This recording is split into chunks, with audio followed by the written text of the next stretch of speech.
Well, good afternoon, ladies and gentlemen, and welcome to the Monday, June 6, 2016 City Council work session.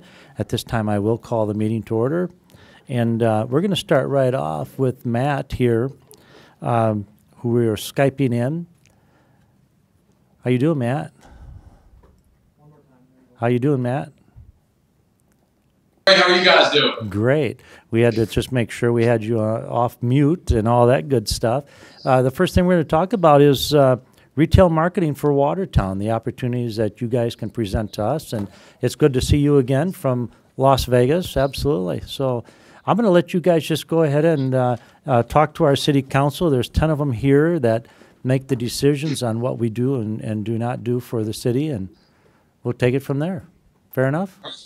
Perfect. Well, I'm do some technical stuff real quick and share my screen with you all. Can you all see my the Retail Strategies logo?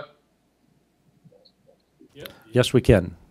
Perfect. Perfect. Well, to introduce can you all see me still?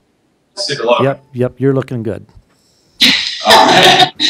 Okay. So my name is Matthew Peter. I'm the Chief Development Officer at Retail Strategies. I'm very excited to be talking with you guys about what we do at Retail Strategies. And Beth Miller to my right is the portfolio director. And if we have the privilege of working with Watertown, Beth will be the primary point of contact. Beth has spent the past 10 years in retail real estate leasing and managing millions of square feet of retail space throughout the country. So she's very experienced and would be a very good member of your team. So I'm going to jump right into the presentation here. Should take about 10 minutes, and then we'll open up the floor for questions. So let's do this. All right, so first off, obviously, thank you for the opportunity to present to you what we do at Retail Strategies. I think that you're going to find what we do and provide to communities throughout the country fits in line with the needs of your community. So currently, 70% of the world retail chains are going to expand this year, which adds an incredible endorsement for physical retail space. And Mayor, you saw, out at Recon this year in Las Vegas, there was over 40,000 attendees, which was the best attended ICSC since the recession, meaning retail is back, retailers are expanding, and it's time for your community to put your best face on and approach them about opportunities to expand into your market and why Watertown is a destination. So what we're here to do at Retail Strategies, if we have the privilege to do so, is leave our mark on your community and leave a lasting impact through retail and retail attraction and development to the community. So our team at Retail Strategies features over 26 retail real estate professionals with 180 plus years of retail real estate experience. We average on a client to staff ratio is 5 to 1, meaning we're very hands-on. Members of our team have worked in a retail real estate capacity for the logos that you see below our team: Costco, Cushman & Wakefield, Publix, BJ's Wholesale, Home Depot, etc. We are cut from the retail real estate cloth. We know what retailers need to expand. We know how to approach them, and we know what they're looking for. So the goals of each partnership are to increase the tax revenue, attract the desired businesses to the community, to improve the overall quality of life, and to create jobs within the market. But at Retail Strategies, it's not about what we're going to give you. We're going to give you more data, more real estate knowledge than you could ever want to have. But it's really about what we're going to build together in your community. So our process begins with market analysis, taking the deepest dive into the community as humanly possible to understand what makes Watertown unique, what are the strategic data points that we need to present, what's the good pieces of real estate that the real estate director at Shopco or Home Depot needs to see.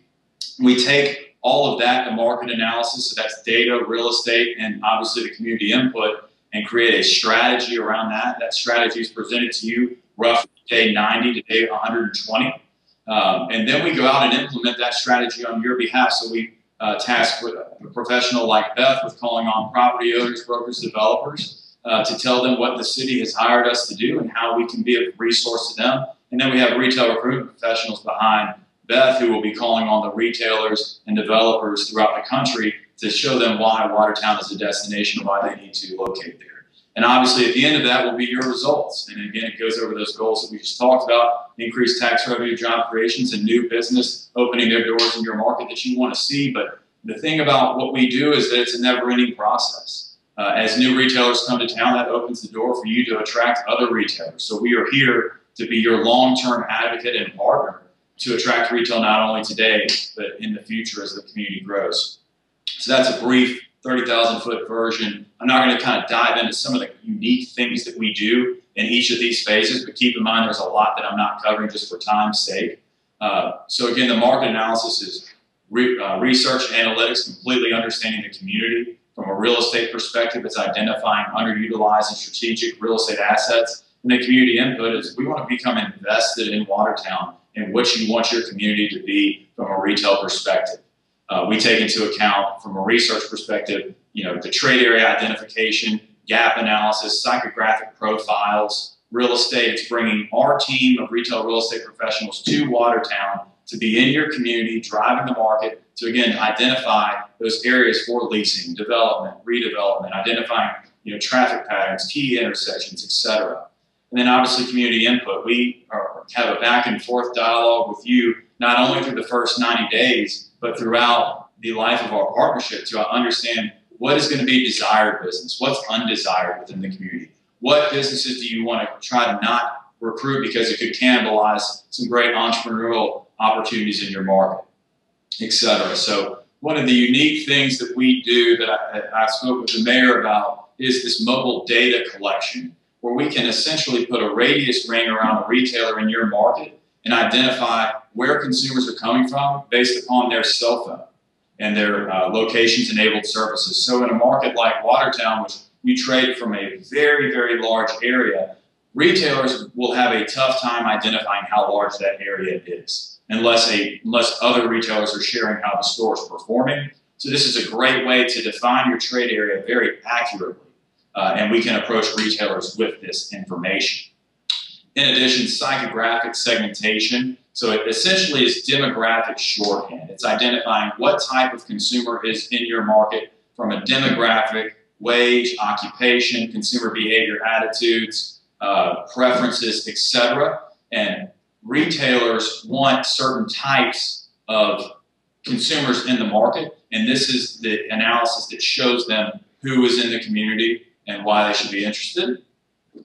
Gap analysis, which is probably the most commonly known. It's the number of dollars leaving your community on an annual basis. For grocery and sporting goods and other categories, this information is critically important. But for fast food, full-service restaurants, and others, gap analysis really doesn't hold a lot of weight, simply because gap analysis is looking at the number of dollars leaving the community. Meaning, if McDonald's and Burger King were on the same corner, a gap analysis may say that's probably not the best thing to happen. However, they want to be on the same corner because that's what the consumer pattern is, and there's a critical mass that happens where if McDonald's line is back up, then you may say, I only have 15 minutes for lunch, I'm going to go to Burger King. So they like that being close to each other. So to help kind of combat that, but also to identify realistic opportunities in each community, we do a peer analysis where we look at communities throughout the region to identify similar communities from a population, daytime population, gross leasable area, so the number of square feet that's in your market, and market supply, so what is going on in the market in terms of retailers doing business, and compare you to similar communities so that we can see that you are underdeveloped by 100,000 square feet of retail space, and you need 120 million in market supply to be at the analog average for your peers. And then we take that a step further to identify, okay, how do you stack up when we go from category to category? So as you can see, this particular community was lacking 8 food and dining establishments. So we go in and identify what are those 8 dining establishments that like cities like this market but haven't yet located.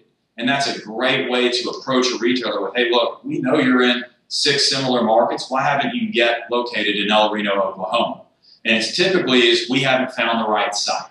And that's what we hear more times than not. And we ask the question, knowing the answer, when was the last time you looked? And typically the answer is a year or 2 ago, because they're not actively searching markets every day. They're waiting for their phone to ring, and that's why communities see so much value in retail strategies, because we are the ones who are bringing those phones to those retailers that we have connections with, which we have a Rolodex of 9,000 retailers where they want to expand their site selection criteria and who to contact. And we're contacting those people on an annual basis, or on a daily basis for your behalf. But again, that leads me into the real estate analysis of putting our feet in your market to completely understand it. It's real estate, underutilized and strategic real estate assets. So we identify, again, development opportunities, redevelopment opportunities, vacant space. Obviously, we look at all the signs. So who are the key brokers in the market? We talk to you, who are the key developers that have worked in the community before, and we start an outreach to them. And then again, obviously, community input, incredibly important because we want to help you build the community you want to live in. And I know Watertown has a unique community, and we're going to have to tailor our approach to fit what you guys need. So all of what I just said goes into the retail strategy, which is actionable strategies to attract targeted businesses to your market. And again, it's taking you through the highlights of what I just took you through. So your key demographic data points, your gap analysis, peer analysis, retail prospects, which is the most fun portion of the entire strategy, because we're talking about who we think we can get to open in your market over the course of a partnership. And this is an example of one of the pages of what a limited service restaurant, fast casual restaurant would look like if we presented it to you. It's an understanding of what the category is, and then the expanding retailers that would be attractive to a market like yours. So what I've just taken you through is about a 90-day timeline. If you guys hired us today, it would be 90 days because the conference schedule really ramps up in October. But a lot of communities that hire us in October, it's better for us to be at these conferences representing you than it is to be sticking to a 90-day timeline, because it benefits the community more for us to prepare to meet with somebody face-to-face than to present a presentation.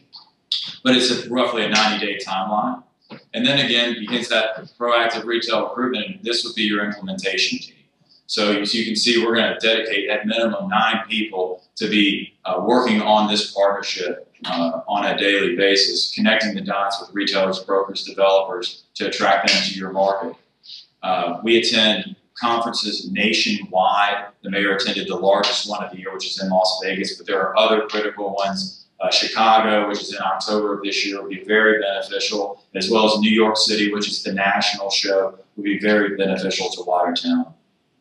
We create a marketing guide for you, and this marketing guide is based upon our 180 plus years of retail real estate experience. This answers the top 10 questions that a retailer or a broker is going to ask us in our initial conversations. So this is meant to not to completely sell your community, but to answer the initial questions so that we can get that next conversation, which is send me a site, send me the demographics on that site. And again, we know what retailer wants which demographics and how to package it. And then the flip side of this document is your market aerial view, which the mayor already has a great looking aerial view of Watertown, but it's just showing a retailer, hey, we're looking at this site next to Walmart on Highway 65.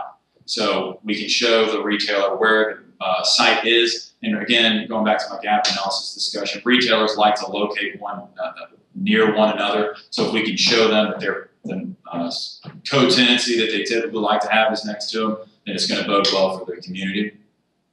And then the most important part, the most fun part for Beth and I is the results and growth. So again, we're going to present a strategy to you after 90 days. That strategy is the starting line. It's not a final document. Your market's going to change, retail's going to change, the economy's going to change, whoever our president is, that's going to change in November. So we have to continuously update. Retail expansion and trends. Each month we offer the opportunity for our clients to get on a webinar with retail real estate industry leaders. Thus far this year we've had Smashburger, Smoothie King, Pivot Sporting Goods, and others. But in addition, we update you on if Kmart's going out of business in certain areas, we update you on that. In addition, we're your research concierge. Any research you need, you just call us and we're going to get it to you. So I'm going to take you through a brief success story that's not too terribly far from where you guys are located in Moline, Illinois. It was Dick's Sporting Goods. So during our market analysis, we identified that sporting goods was an opportunity from a gap analysis. From a peer community perspective, we identified that most peer communities had an academy or a Dick's. And then when we're looking at the real estate, we said, you know what, they have a piece of real estate that could attract a big box retailer. So in the strategy, we outlined that Dick's was a major prospect. It was a prospect for a particular site. And then the psychographic shows that the Dick's consumers are in the market. So we began reaching out, proactively recruiting. So the portfolio director called on the mall manager in Moline, Illinois. The retail recruiter started calling on Dick's, and we leveraged relationships. And Dick's Sporting Goods signed an LOI to open in the South Park Mall in Moline, Illinois. Dick's averages 10+ million in sales per store, adds 50+ jobs, and it took an underutilized piece of real estate in Moline, Illinois, and added a major national tenant that is very good credited, and the community really rallied behind it.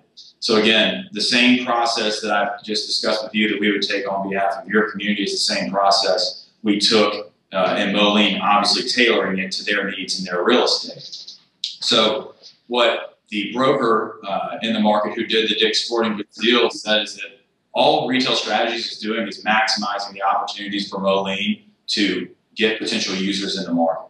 And the reason for that is that Jeff Miller, not only leases space in Moline, he leases spaces in several other markets. And he doesn't, pick one or the other because of who the city is. But because of retail strategies, we're able to put Moline on a platform that they could not be on using the private sector.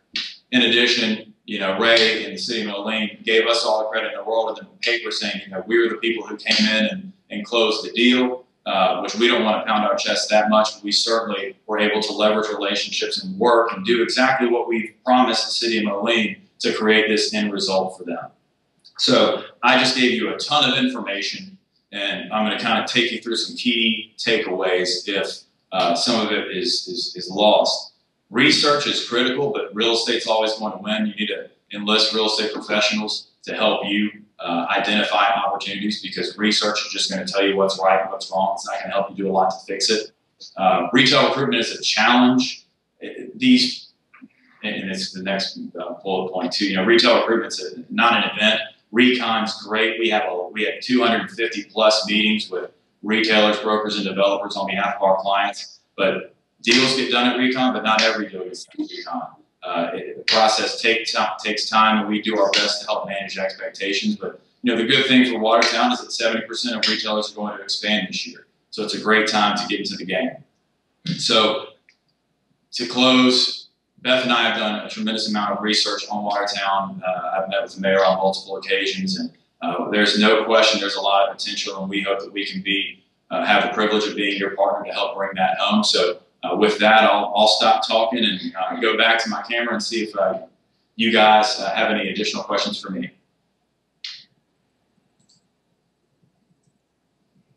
Matt, I think I'll open this up for conversation with anybody on the council that wants to ask questions. I do have one quick question though for you, Matt. What sets you apart from the Buxtons? So Buxton, without saying anything negative about them, is an analytical research firm who wants to sell you an app, who wants to sell you data, who wants to tell you that they can introduce you to retailers at ICSC events and things of that nature. But what I'm here to tell you is that time is your most critical resource, and they aren't giving you time. What they're doing is putting more work on your plate to go out to these retail establishments and try to speak a language that you aren't used to speaking, which is the commercial real estate language. So what we're providing not only is the world-class, industry-leading research and analytics, but also real estate acumen and experience, and a team that's going to go implement this strategy on your behalf. We're also less expensive than Buxton is.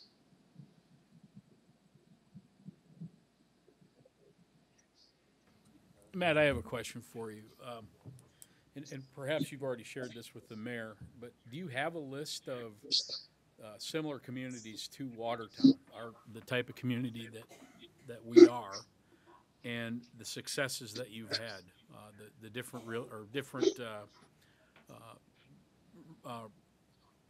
retail places that you have recruited for them? Absolutely. So I would say that Woodward, Oklahoma is similar, and so is Liberal, Kansas. I can shoot you some articles from both. In both, we have helped recruit a restaurant to each market. We are only a year and a half into Liberal. They've also had a Walmart neighborhood market located in Liberal. Woodward, again, we have a restaurant that's going to locate within the community, and we're helping them with several others. What I will tell you is that our contracts are year to year. We ask for a 3-year commitment, but we know we can't bind you to a multi-year agreement. So each one of those contracts has been renewed each year, and each one of those clients is tremendously happy. But Woodward and Liberal are both like you. Essentially, you're an island market. You serve such probably at least an hour drive time as both of those communities do. I'm going to ask another question. How many communities do you currently work with in this capacity? We have 113 communities, active communities in our book of business. We have 26 employees. So again, it's a 5-to-1, maybe even a little less than that staff to client ratio.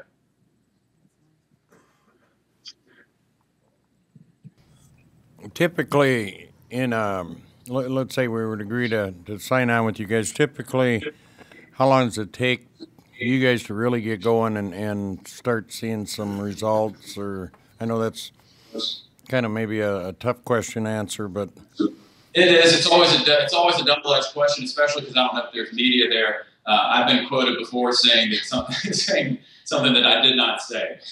So I'm going to try to answer this question as easily as I can. Yeah, to give Matt, you a definite timeline. our guys wouldn't do that, would they? Huh? No, they wouldn't do that. They wouldn't do it to you, Matt. To give you a definite timeline would be advantageous. If I knew what retailers were going to locate in Watertown, when and where, I'd just go do those deals. On typically, again, it's a 90-day ramp-up period. Because we just came back from recon, we've had a lot of movement in a lot of our client communities. Just today alone, we identified a grocer that told us we want to be on this site, help us get there. So results, meaning new businesses coming out of the ground, you're talking 2 to 3 years. Just because when it's multiple parties, it's multiple uncontrolled variables, it's lawyers, it's everything. Knowing that retailers are interested, that's going to happen in the first 6 to 12 months. Now, because what we do in our industry, loose lips sink ships. If a property owner knows what tenant's interested, their price could go up, which could mess up the deal. So from a reporting standpoint, we have 1 or 2 main points of contact who know exactly what's going on in the market. But we also provide reporting letting you know that, hey, there's a grocer interested in the market. There's 3 restaurants interested in the market. So we do it in a way that we can share with you, but it's not going to prohibit you from attracting those retailers to the community. But to answer your question even further, have we had new retailers locate in the first year? Yes. But that wasn't retail strategies pumping up the ball and putting the ball on the field. That was the retailer was interested in a specific site, and we helped close the deal. But again, from start to finish, a typical retail real estate transaction is anywhere from 18 to 36 months, depending on the size of the retailer. A Dunkin' Donuts will be quicker. A Target will be much longer. Matt, you probably said earlier in your presentation, how long has your business been in existence? We have been established as retail strategies for 5 years. This was an idea that we had, that our principals had for 10 years, and they were asked by a city in Alabama to come in and help them recruit retail. And they recruited Home Depot, and Home Depot did their first small market store. It's the smallest store, the first store in the smallest market they had ever done.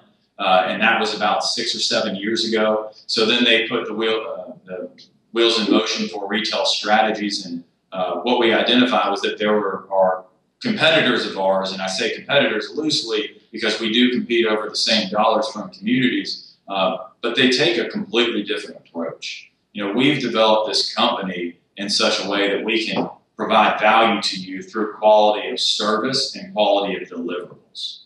So while we've been around for 4 years, we've hired industry professionals. Joe Kucharski, who runs our Green Bay, Wisconsin office, he was the primary site selector for Costco. He was the primary site selector for our VP of Real Estate of Shopko, Hometown, Office Depot, and others.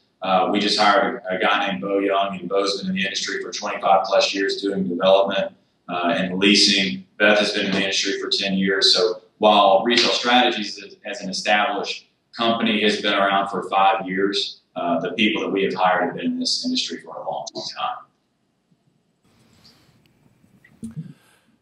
You mentioned one of the characteristics of Watertown being we're a highway community. What else have you learned about us, and what challenges do you see that we face?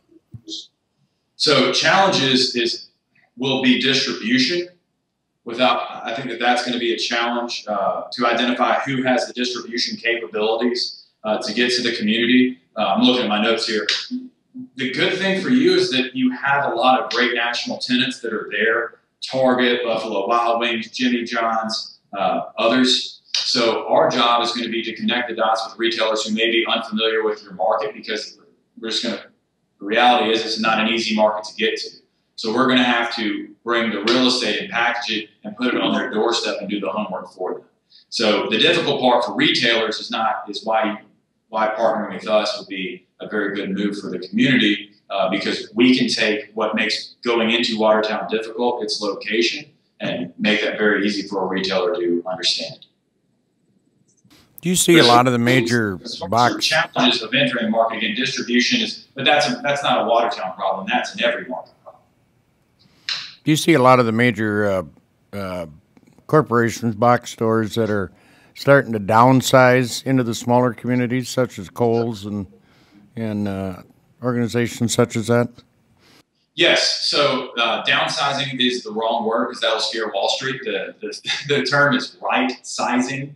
But they have done smaller format stores and understood that, or after post-recession, or let's talk about the recession. The recession was all about major metros, right? Because it's no-brainer decisions. As long as the real estate makes sense, major metros have the population density. But what they've identified is that, coming out of the recession, they can be just as successful in Watertown as they can be in other communities, especially some of the suburbs and secondary, tertiary markets. So, yes, they are doing smaller format stores. I got an update today about another slew of clothing and apparel stores downsizing their footprint, or right-sizing their footprint to do smaller formats so that they can enter more markets. Matt, I have another question. In your presentation, you had mentioned that you involve real estate folks in your process. What exactly would their role be in this process? So we have our Beth, who would be your primary main point of contact. Beth will be everything Watertown. Clay Craft will be your retail development director. Clay Craft will be everything Watertown, calling on property owners, brokers, developers, retailers. Brandon Cummings, Ford Fitz, Retail Development Associates, they're going to be doing a lot of the hunting for retailers. Clay is essentially is tasked with your community to work on the real deals that are in the market. We have people behind him that are drumming up the opportunities. The executive team, myself, Lacey Beasley, Robert Jolly, and Meade Silsby, we are here to support Beth, Clay, and the rest of the team. Typically, Meade or Robert's in on the boots on the ground analysis. But at these conferences, if there's an opportunity that Clay needs help with, or somebody needs help with, we jump in on those meetings. I mean, the mayor saw at Recon, we had 14 tables that were booked from 10 to 4 for the 2.5-day period. And it's a collaboration, it's a team effort. We give you dedicated professionals like Beth to be there every day, but we also leverage the connections across the country. We have a grocer that's located in Colorado that is really active in the Southeast right now. So the person who has that connection is helping the person who's working in the Southeast leverage that today. So we give you essentially 3 to 4 dedicated people that Watertown is on their list every day, but then we'll also have a back end support of the rest of the team to make opportunities happen. Matt, I have a question. In regards to communities that you have worked with, what would the closest community be to Watertown, and how do you work with communities that might be within a competing market area? That's a great question. Closest to Watertown would probably be, I would guess, Dubuque, Iowa would be the closest, just off the top of my head. And to answer your second question, we don't. If Watertown has a direct competitor, we will not go work with a direct competitor. It's a conflict of interest to us. Again, we want to lock arms with you and be your long-term partner, and that's not a good way to start a partnership, is to go after the city next to you that competes every day with you. There's a language in the agreement that we would sign that would prohibit us from going and doing that, but I'll tell you that we would never even need that language because we're not going to do that to you.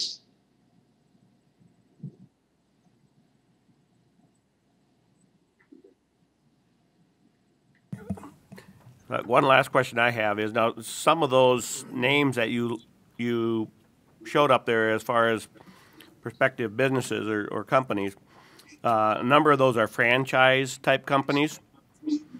In those cases, do you work with the namesake company? Let's just use McDonald's as an example, or do you communicate, I should say, with franchisee people that would be maybe already own stores, that type of thing? How do you work with them? Yeah, so there's a couple ways of going about it. One is we know which retailers are franchise organizations and which retailers are not. But there's two ways of figuring out. You can go into the market and know that this is the franchisee for this area, or you can call the retailer and they'll direct you to the franchisee that has already purchased the rights to that area.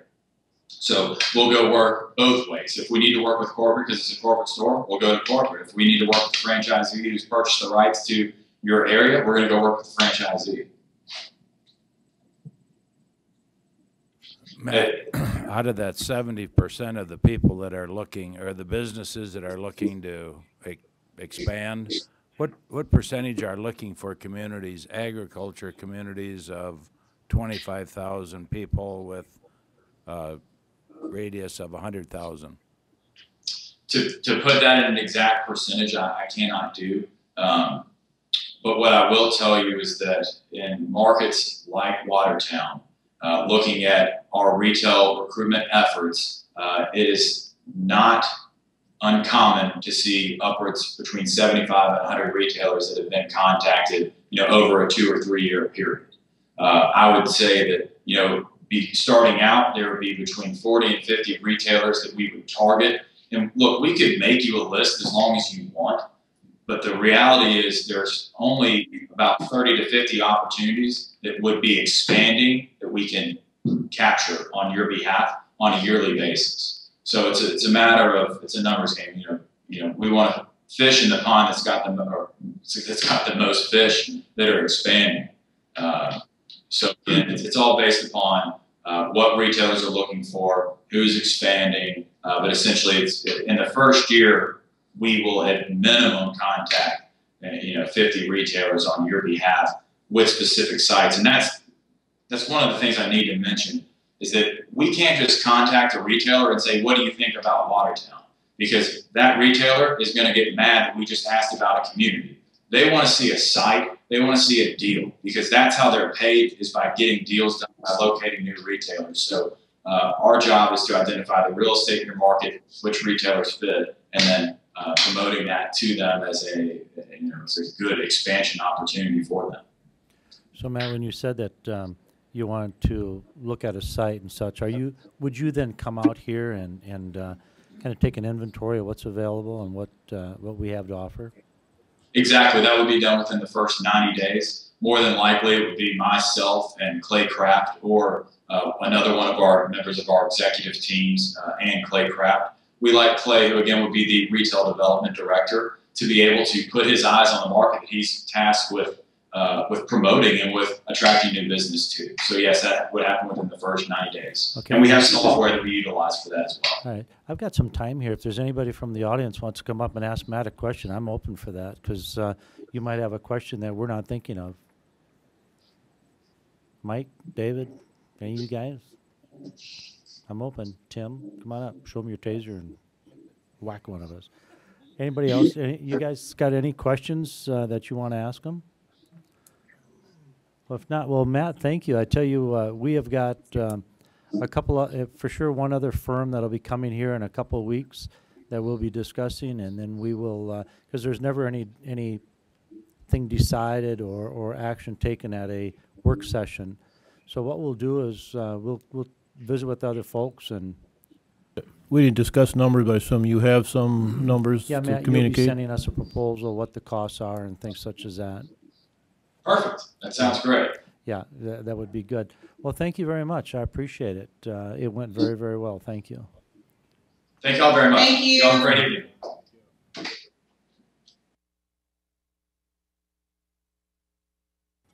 Is he gone?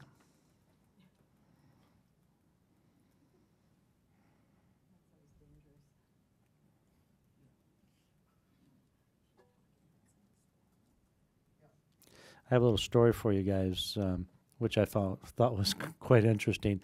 John and I had a meeting with a guy that does the same stuff, and his website looked very good, and everything looked really nice. And he said, I forget his name, if it was Mickey or Ricky or something like that. He said, "I'll call you, Mayor, when I've got opening now." So about 10 o'clock, we got a call, and he says, "Well, come up the escalator." This is huge buildings. There's thousands and thousands of square feet of this stuff. And he says, "Come up the escalator, hang a right, then hang a left, and when you see two shoe shine booths, I'm right in the middle." So I really assumed that he was going to have like a booth there. We get up there, we go up the escalator, we hang a right, we hang a left, and we're seeing this guy. He's standing there with a friend of his with a briefcase in his hand. He says, "I want to work for Watertown." I'm thinking, okay, yeah. So I will tell you, we had much better interviews than that particular one. Just a little heads up. And I like these people. I think we have questions. I think when you see the next company that will come out here and give us a presentation, I think you'll be very happy with that one. So anyhow, we're going to move on. Discussion on the conversion of one-way streets to two-way streets in the downtown area. Shane, you kind of brought this up to us. You wanted to bring this on the work session and give us a little heads up what you're seeing and what's going on.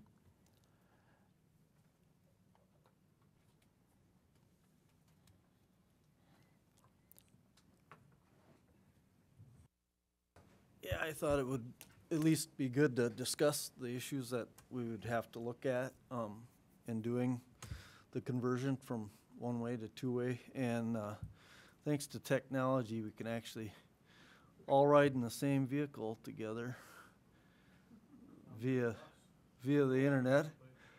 So with that, I'll just jump right in here. This is So Shane, maybe we should be clear that this isn't anything that says we're going to do this two-way is streets. this is just kind the of showing concepts of what would take to do it. what Yep. would take place Yep, if what- they were to The type make of that things we decision. need to look at. Okay. Yeah. So this is the intersection of East Kemp looking back to the east, and Highway 81, of course, is the crossing street here. First thing that jumps out at you is if this was going to support traffic moving in all four directions, is there is no mast arm hanging out over here that has a traffic light on it. So we would have to visit with the DOT folks and design a system that added another leg here if we're in fact going to keep another street or keep the street light versus a four-way stop. And I think what we'll find is that these intersections are going to be busy enough that we'll want to maintain the traffic lights. But so that jumps out. That'd be one thing. And then as you look going forward, you know, there's street signs that are all facing the same direction. So we'd have to identify what street light. Yeah. Obviously, somebody was driving the wrong way. We're thinking it. I'm thinking it's Mike's truck last year. Yeah. Yeah, this is a for instance. Yeah, I thought that was ironic as well, but somebody pre-testing our ideas here. But so we would identify the street signs. As you can see, there's yellow markings on the street.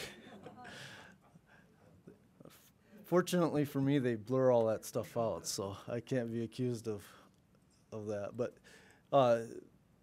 yellow paint here would indicate that there'd be a no parking sign from here to corner type of sign. We'd have to get rid of all the one-way signs along the route. Couple key things, of course, we have to change the striping. These would be angled the opposite direction that they are. Centerline stripes would have to be yellow, not white, and probably be a double yellow line to be consistent with no passing zone type things. Just going through my list, we'd have to reverse so all these traffic signs that these are hanging on both sides of the street. A sign like this, I'll get down to another example.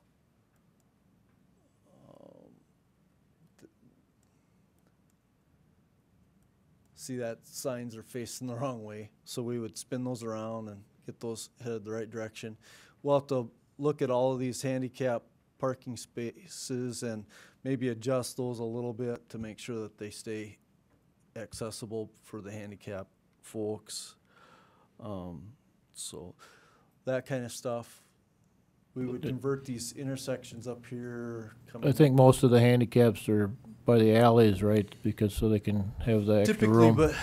but when you reverse your street signage, then that parking space would Have to hang go out on in the front other- of the alley, so I have to move it from one location to another. So that's the kind of minor things that we would have to tweak along. I was just curious, you say double yellow lines. Why would we need lines at all? Well, normally we wouldn't, but if we're going to push people closer together in this district, we'd probably want a line to just kind of indicate whose space is what, because right now what you'll see, even though they're traveling the same direction, people crowd or drive over that white dashed line that's there now, and that's an issue.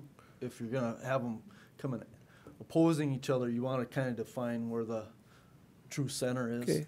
Are you gonna put the angled parking? Probably would be a stronger angle, you think, or? Yeah, that would be something we'll have to look at. Yeah, and those are details that are even finer than what we're talking about now. But yeah, that's the general ideas that we're talking about here. And even with that, you know, the existing striping would either need to be scrubbed off the roadway by either grinding them off or power washing or something.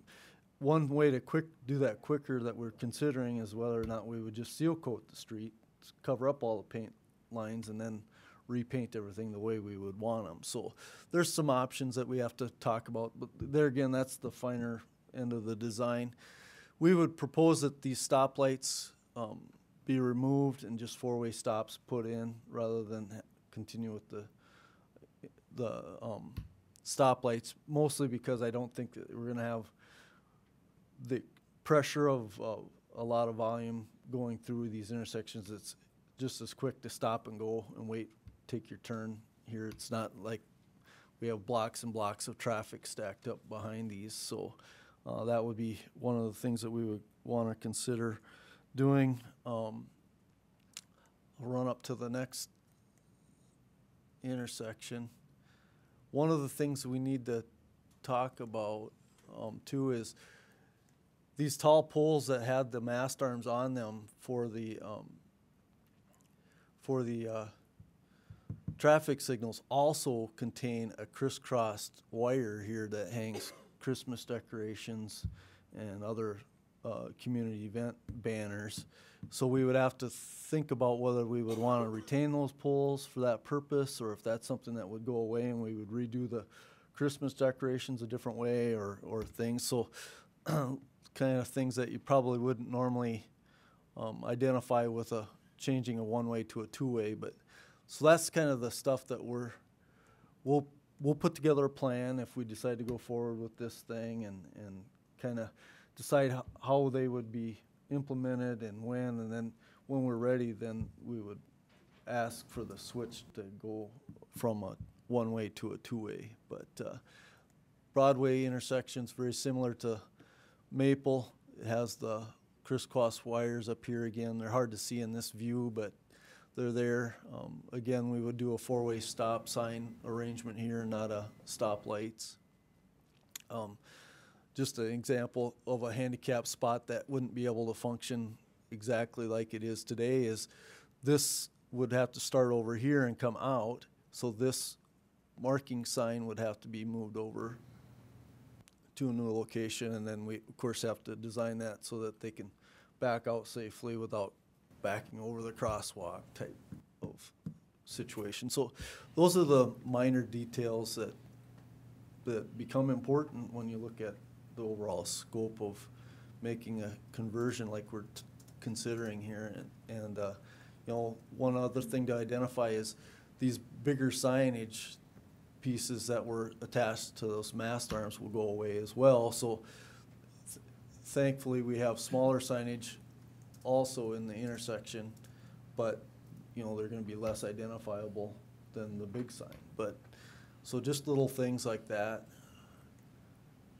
You get down to the other end of this project, and then there's some other unique things that we got to deal with. There's a lot of cars on the street today when this photo was done. Heading down to the end.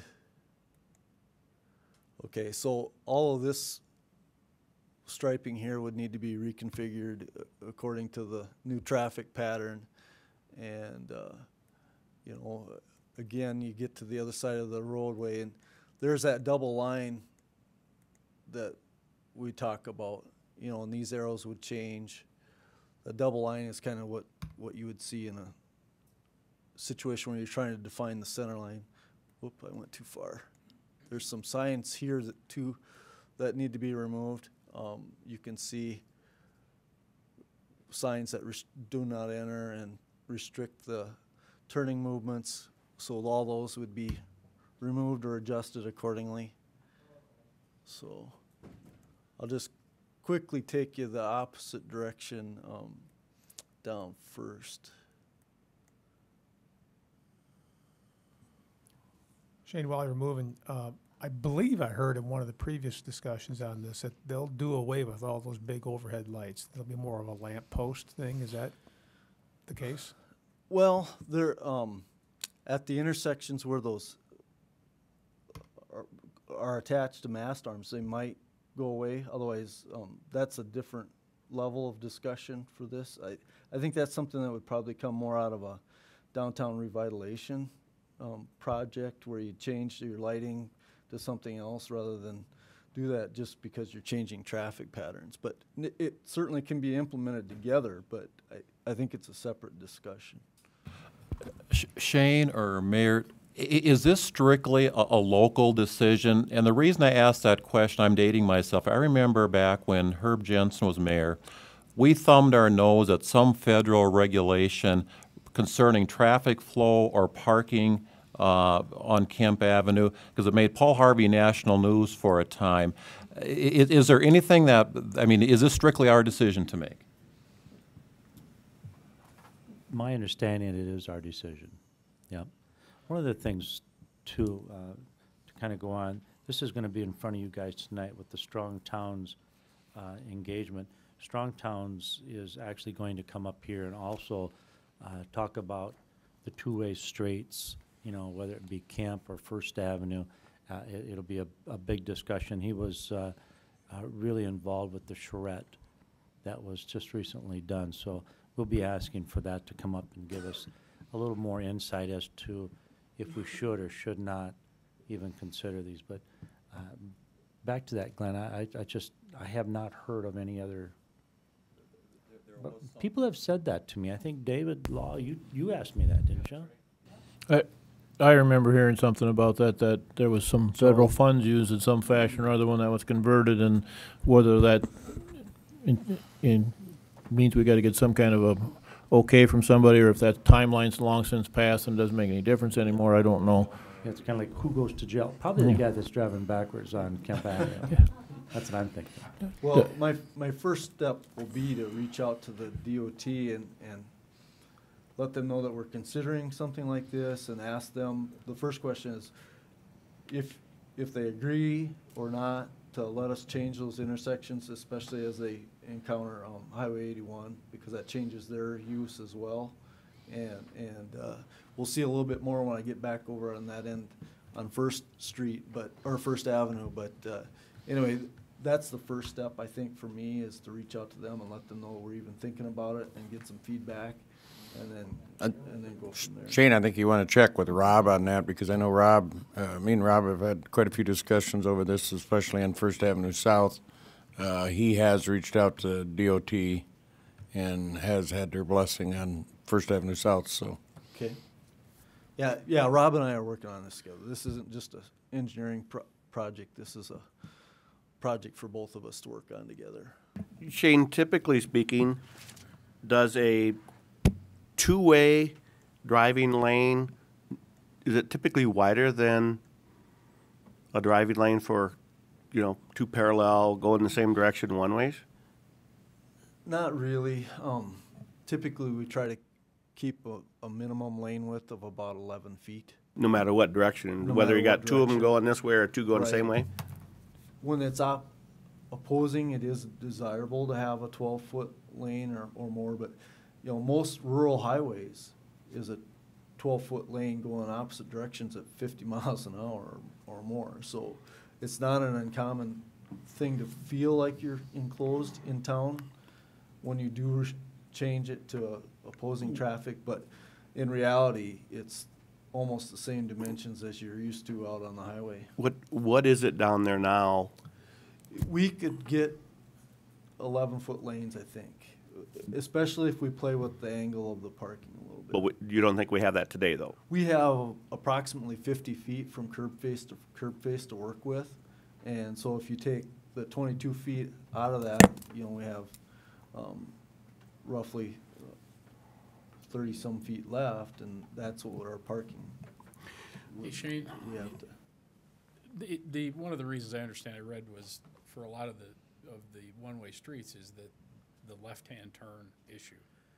If you have two-way, it slows traffic down. Is there any opportunity for us, we have to take up some parking spots if we wanted to set up a left-hand turn lane? Is that even feasible for us to do that? There again, I don't know that there's enough traffic pressure to necessitate that. I will say that in a lot of situations where you have that and somebody's going straight, the presumption is that if you're turning right, you're allowed to pull up to the right of that first vehicle and make your turn. And I think PD would probably back me up, and that's a wrong presumption, but people do it all over. Probably not the safest idea when you could wait 2 seconds and be the next first car in line to make that turn. But to be honest with you, I drive this route every day to work and home and back, and very rarely is there more than 3 cars sitting in an intersection waiting to proceed through it. So I don't see a lot of pressure on it, and I assume I'm driving through at some of the higher pressure times, 8 o'clock in the morning and noon and 5, so I just don't see the pressure there. Shane, I was just going to make a comment too. I know that we talked about wherever we got a light right now, would we envision 4-way stops at every corner? Sure. So I will tell you, if you've been in Brookings, which you're a South Dakota State Yep. man, right? Yeah. You go down Main Street, I don't have a problem with that. You got to stop every time. You get off to the side streets, and their signage and what they have for stop signs and not stop signs, and it's confusing as heck. When you get, they've got so darn many signs and corners you got to stop at that you. Well, It really is. Maybe it's just my age and my driving skills, well, but it's dumbfounding a little bit when you're there. Yeah. Well, it's a change in philosophy, because what the charrette and others try to tell us and advise us is that they want you to stop. They want you to look at the storefronts. They want you to see what's downtown rather than just race through it to get to the other side of town. And that's the philosophy change that would instigate a change from a one-way street to a two-way street. They encourage breaking the traffic down into segments so that you stop and look.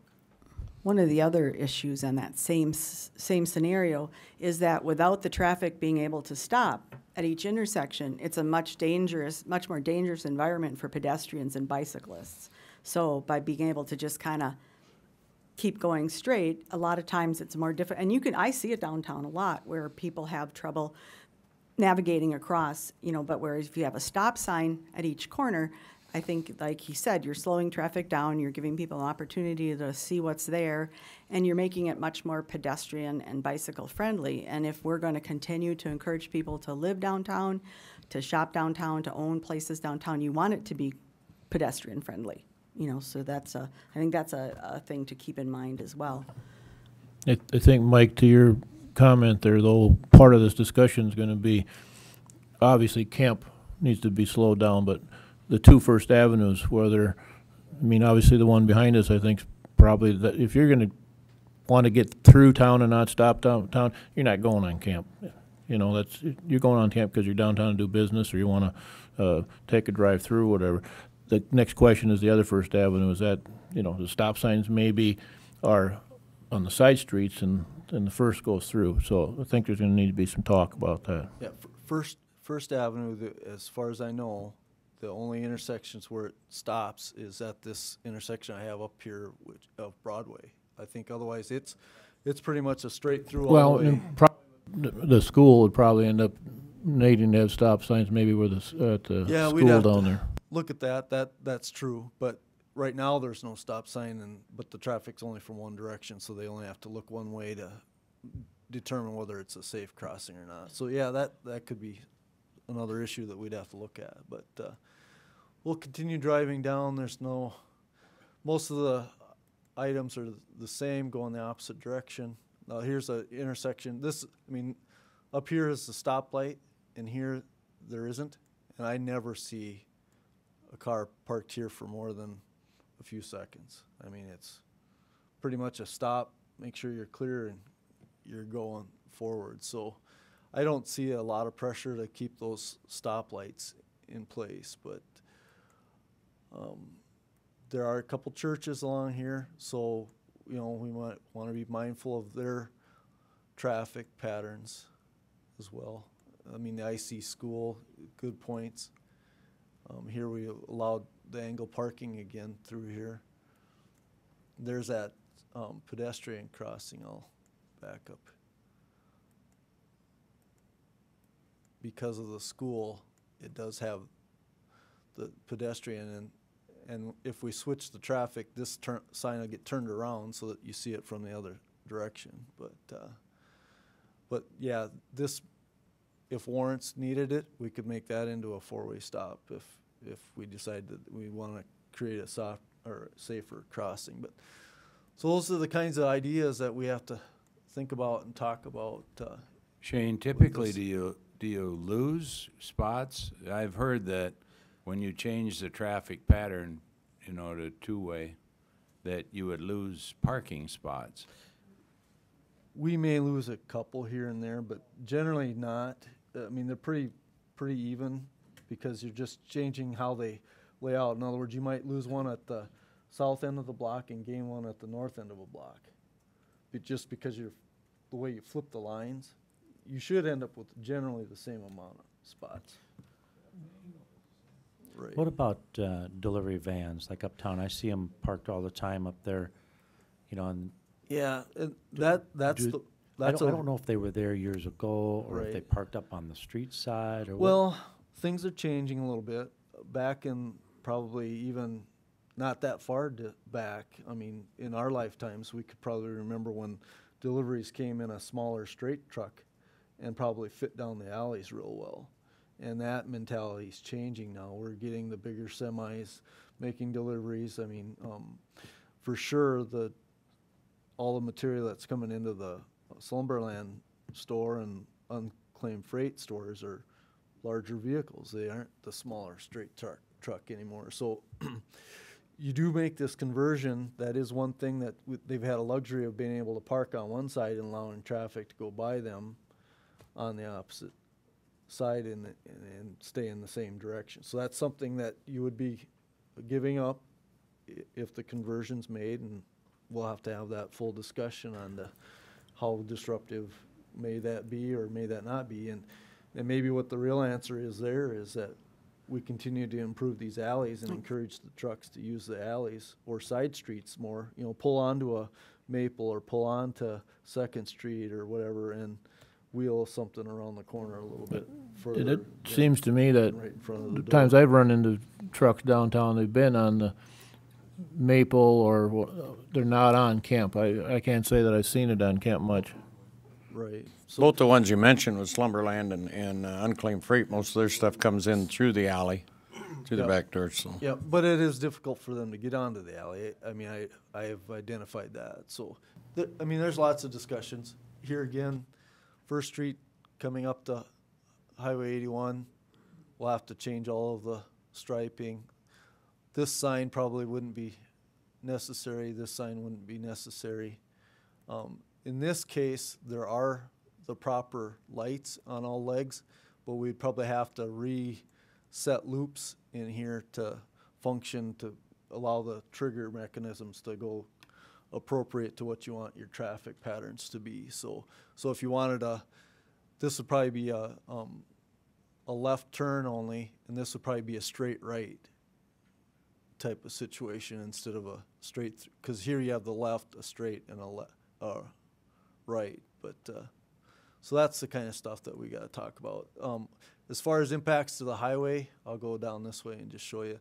See, this is traditionally the turning lane, and it's striped to not allow the left turn onto 1st Avenue. This would have to all be changed to the typical center left turn lane to allow that movement again. And that's where our partnership with the DOT and those kind of things are critical to make sure that they agree to us changing the traffic patterns on their road as well. So I will tell you, just like when you saw me driving the wrong way on that other street, there is a lot of traffic that turns off this highway up this street.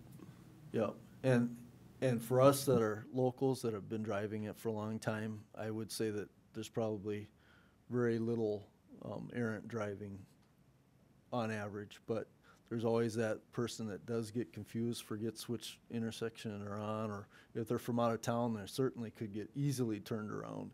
And so we're going to have to think about that backwards, because we're going to have to re-educate our locals that'll use these streets every day and often that, yeah, it is two-way again. And, you know, that, so it's going to take a little bit of a PR campaign too to kind of remind people that we've changed their normal activity and patterns. So.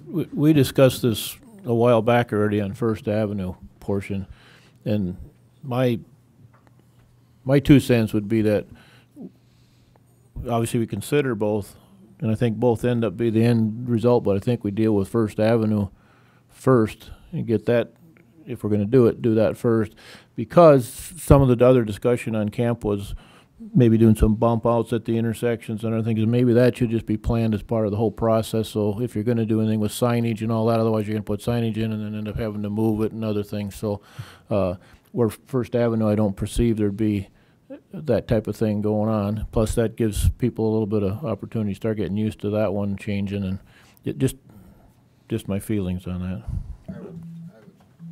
I would tend to agree with that. That would be the way I'd like to see it proceed. Is at least start with one, and it'd be a lot easier to educate people that way as to what our changes are. So, Shane, do we know what kind of, if we took the 2 streets that we're talking about and we went up and down to every one of those businesses that was there, do we know what kind of support there is for this today? I know that there's some of it's devil in the detail, right? So I can understand where some might be skeptical or against it, but do we know what kind of support we have today? Other than the discussion that came out of the charrette, I don't know any specifics. I'm sure there's probably not all of them would embrace it, but I tend to think that probably the majority of them might. Well, Beth, you've been- historically, there's been a lot of discussion against it, and I don't know if there would be or not. My point is this, it's easier to push your rope up a hill when you got 70% behind you pushing it. If you got 70% up in front of you stopping you, then it becomes harder. And I think we almost need to, Mayor and whomever, I think we need to do some kind of a quick check just to see where we're at on that. Like, I don't think the charrette would be indicative of what the level of support is throughout the uptown area. And that very well could be. I would tend to disagree with that. I mean, there's a lot of people from the downtown area that were very involved in the charrette. I mean, and that was one of the key issues with all the discussion on the charrette was to try to change those back to the other way. Yes, there is. I mean, after being on the Urban Renewal Board for a number of years, or a couple of years anyhow, yes, there are some people that are against it. But I would say that's a very small percentage. And as there's after the charrette and all the information that was brought forward with the charrette, there's a lot less of those people that were against it in the very beginning that are now. I mean, they do see a value in it, so. I think that the education part of it is key, and I like the fact that next meeting we have the gentleman from Strong Towns who can talk about the advantages and disadvantages for both. And, you know, in any case, you know, because I can understand concerns that businesses would have in both situations, but I think once a person is understanding the advantages and disadvantages of one-way streets versus two-way streets, and I know I did some research for some of you guys, and I found people who were advocates of one-way streets and people who were advocates of two-way streets, but some of the compelling things for me, and that was reduction in crime, increase in property values, and all those things went hand in hand with conversions of one-way streets to two-way streets. By traffic, pedestrian, we had, they were talking about auto thefts falling. They're doing some examples in some other smaller towns. Auto thefts fell 33% on a two-way, once they converted it to two-way. Appreciation of businesses increased an average of 11.6%. Meanwhile, the one-way streets depreciated roughly 0.4% over the same period of time. And I mean, I think those are statistics that once we start discussing those and seeing how they apply to our uptown, our downtown, and those businesses, and certainly hear from somebody who knows a whole lot more than I do, that we can again, group everybody together and say, you know, okay, light bulb, you know, maybe this does make sense and maybe this doesn't, so. Megan, you just showed up. Did you catch Mike's question? Because I'd be interested to hear what your take is. I mean, you're downtown. I mean, you're downtown and you work with the businesses downtown. Do you have any thoughts on what Mike asked? Honestly, I think, Mike, you're on the right track. I think we need to go and survey people. We've heard strong opinions both ways. Hey, Megan, I hate to do this to you, but you gotta come up here. Thank you. As long as you're not going to make me pray. No praying tonight. Okay. Yeah, we got that covered. I think, Mike, you're onto something. I think by going business to business, that's probably the only true, you know, we've heard both ways, but going business to business and visiting with those folks and getting an up or down, that's going to give us a lot better picture on the way people are feeling. Well, and I think it's a gauge, it's a barometer for where we're at today. And I think as we learn more, we can go back to those that are opposed or that are unsure. Then we know who we're Yep. dealing with and what we're dealing with. But Agreed. I think that's the only way that we know. If we, You know, I agree. I think we do need to query those folks, but I think it'd be, if there's a way that we could provide them with some information with the pros and cons ahead of time before we do that, so they do have an understanding of what the advantages would be to them to go to a two-way situation. I think that'd be helpful. And the other part of this too, I think, is a good idea from the standpoint that if we move forward with this, which in my opinion just makes all the sense in the world, I think that we get some buy-in from them. That would be important for us moving forward with this project, these projects. If we're going to have this other gentleman come speak to us, I'd like to see two things happen: a survey of those people, and then and have the schedule for this, and have them invited. Everybody in part of that survey be invited to come to that, so they can make comments or whatever at that time. Because if there's a strong standing that doesn't like to see it, I need to hear their voice before we make a decision. Then I know that we had some people who stayed with their opinion at the shred, and then after listening to the gentleman who's coming to talk to us, we had some people convert their opinion, you know, and became a believer in two-way. So I think we're on the right track. I do like the idea that Bruce said about having pros and cons of it prior to just going around and taking a survey, because I think that would help people think about it a little bit, you know, before they made their decision. But either way, the survey is a nice idea. Megan, is it from a chamber standpoint? I mean, vast majority of them, if not all of them, are chamber members, right? Yeah, that's absolutely something we Would can there help you be a with. way to identify them on those two Right. streets and get some kind of an e-survey out to them or something? Honestly, we found with uptown, downtown business owners, caught myself, that the best thing to do is probably canvas, just physically go door to door and carve out some time to do that. So you're getting in front of the person that actually is the decision maker in the business. And so if we sort of had a timeline, we would be glad to help you with that. We got a little bit of problem there though too. You've Come on, got Mike. businesses and then you've got property owners, and I think that we need to Right. deal with both. Because Right. the business owner might have one opinion, the property owner another. So, and I think they both need to be involved, quite honestly. So, where we can identify that, maybe part of that survey would be: are you an owner, or you know? And if you're not, then give us a name that we can get in contact with them or something too. Right. So, you see what I'm saying? Yeah, because you're talking two different groups essentially. Megan, is there a way that we can get the word out that we are going to have this fella on the 20th that's going to come in so they can watch it on TV for those folks? Yeah, absolutely. That'd be great. Yep, we sure can. Do we have details on it's the next work session, or we can coordinate with that, Mayor? Yeah, because we have to actually have the council approve it tonight, that we're Okay. going to even Okay. join that contract. So we'll get the with that details. agreement. We're actually going to be going door to door with a lot of businesses in the next couple days, and so if we have stuff that soon, we can get it out to them in the next day or two. Right. Yep. Mike, what do you got? I agree with Bill. One thing is make sure that you're canvassing the right people. I've had people come to me with opposition of the one-way that don't even have businesses on the one-way that are around the corner or something, and they don't want a one-way for their business or the property owner. Well, it doesn't touch them physically.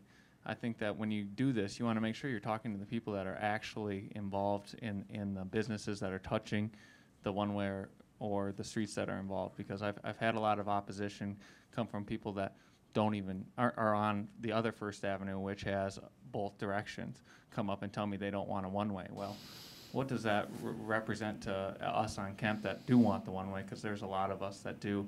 So I just want to make sure that I agree with Bill. You gotta talk to the decision maker, the person that has the building, because that's a major investment, as well as the business owner. Invite everyone up, and I think like the charrette came, there's a lot of people who've changed their mind and want the one-way, so. Well, thanks, Mike. So you Want the two-way, sorry. Well, I was just Two-way. going to clarify that. I'm all for the two-way. It takes me Okay. 3 blocks to get to work that I shouldn't have to drive. Kay or Mike, did you guys want to get up here and say a couple words or not? That was one thing that I found through a lot of the studies through the urban renewal and working with Charette and stuff, is a lot of the opposition we had wasn't on Kemp or First Avenue South. It was all on the side streets. So I guess I You got to appreciate. say your name, Kay. Oh, Come on. Kay Solberg. I do appreciate the fact that you're going to go and ask the different merchants, because I know there are also a lot of business people that are on Kemp Avenue that want to leave it the way it is. Deliveries is a big thing, big thing. Whether your stuff is coming in by UPS, FedEx, whatever. Right now, if they're going like this and a truck stops, you can go around it without worrying that you're going to get hit from the other way. If there's a truck sitting there, they're not going to be going around anything, because they're going to be sitting behind that truck the entire time that delivery guy's making the delivery. Yeah, we I don't, doubt I would wait that long. But the other thing is we really cannot afford to lose any more parking spots. And if you're changing the angle, you know, it used to be when we first changed some of the angles a few years ago, and we lost some of the spots. Now the vehicles that we have people driving are bigger, the trucks are bigger. I know one lady who brought her husband's vehicle, and this just happened not too long ago, and parked it right on Kemp. The police came and said, your vehicle is too big for this parking spot. You got to get it out of here and park on the side street or someplace. You cannot leave it there because it's sticking out too far. And so going to a two-way, that's just going to be creating it even harder. And we just can't afford to lose more parking. Last year, we lost 12 businesses in the uptown. And this year, we've already lost 4 or 5. And we've had some real growth down there for other things, because I know now you drive down on any given night, and it's pretty darn busy, but no, thank you, Kay. I'm not saying that. I'm just saying that those are things that you have to consider and absolutely. think about, and they are important to the business climate in the uptown. Right, and we don't want to make things any worse than what they are. We're hoping that whatever the decision is made here, you know, throughout all the surveys and everything, that it'll all work out good. Mm-hmm. Anybody else? I see you Yep. back there, Mr. Cole. What's going on?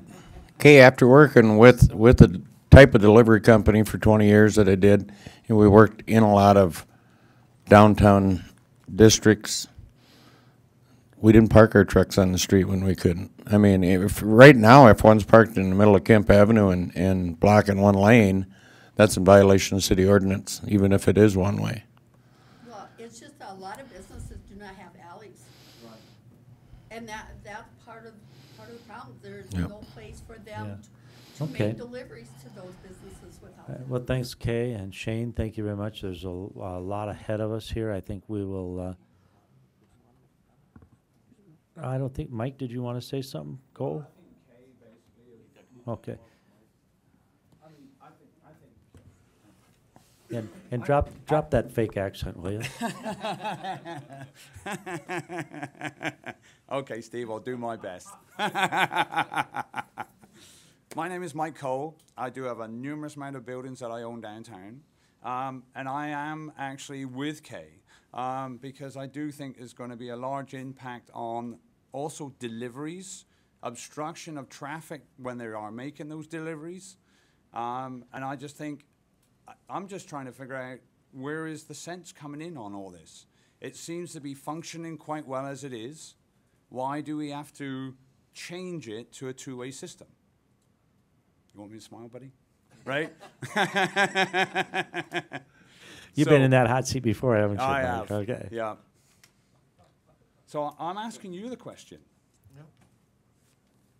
I think really that question, Mike, has been kind of floated around on the council for 2-3 years. Yeah. And I think the charrette has kind of brought it to the top. So I think we really need to look at it and understand it real well before we made any action.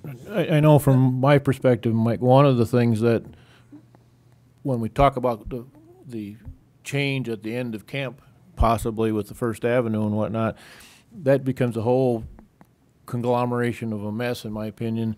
If it's a two-way, it gets way different. So I would like to know, before we commit to making that all ramp into the one-way and then come back and say it should be two-way, that's just a whole different configuration, in my opinion, what happens down there. You said earlier, like making First Avenue there, you know, turning that into a two-way to start with is something possibly to look at before you even think about focusing on Kemp and see how it functions for a year or longer. But I feel, this is what I think you're going to have parallel parking there, and I really think that it's going to create a lot of problems there, because like just Kay was saying that, you know, obviously some of these pickups, you know, extended cabs, extended boxes, they're a large vehicle. And if that's the only vehicle that a family has to transport their family around and come and shop in uptown, and they need to park that vehicle somewhere in that location, it's going to be very difficult for them to do that. We are not narrowing the streets any, though. I understand that. Yeah, and we've had parallel parking up there, and it was horrible. So yes, we don't want absolutely, that. absolutely. And I would not be an opponent of parallel parking isn't even in the thought process. I mean, we would still have the same parking as we have now. We're just going to change the angles 2 different directions. It's not going to work, Randy. I don't see it working. I do not see it working with the width of the roads that we have there. Because I think as we go down Kemp Avenue, you go past, you get into Dr. Longworth's area there, and I feel that that road is somewhat more narrower there than what it is further east of there, actually, coming back into the uptown area. So I think those surveys need to be done also. Oh, yeah, I mean, we need to engineer the whole thing and see how it's gonna come out before we do any changes. Let's kind of wrap this up. If there's another question or two, we'll get moving on. Any other questions that we have for any of these guys? We still got about 8 minutes before council meeting, so if you have a question, throw it out.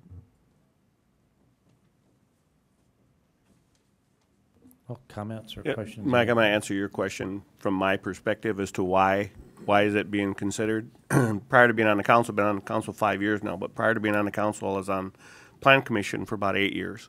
And there were a number of times as we dealt with businesses during that time that those individuals, whether they were the property owners or the business owners, I guess I'm not sure whether they were both but there were requests for that consideration.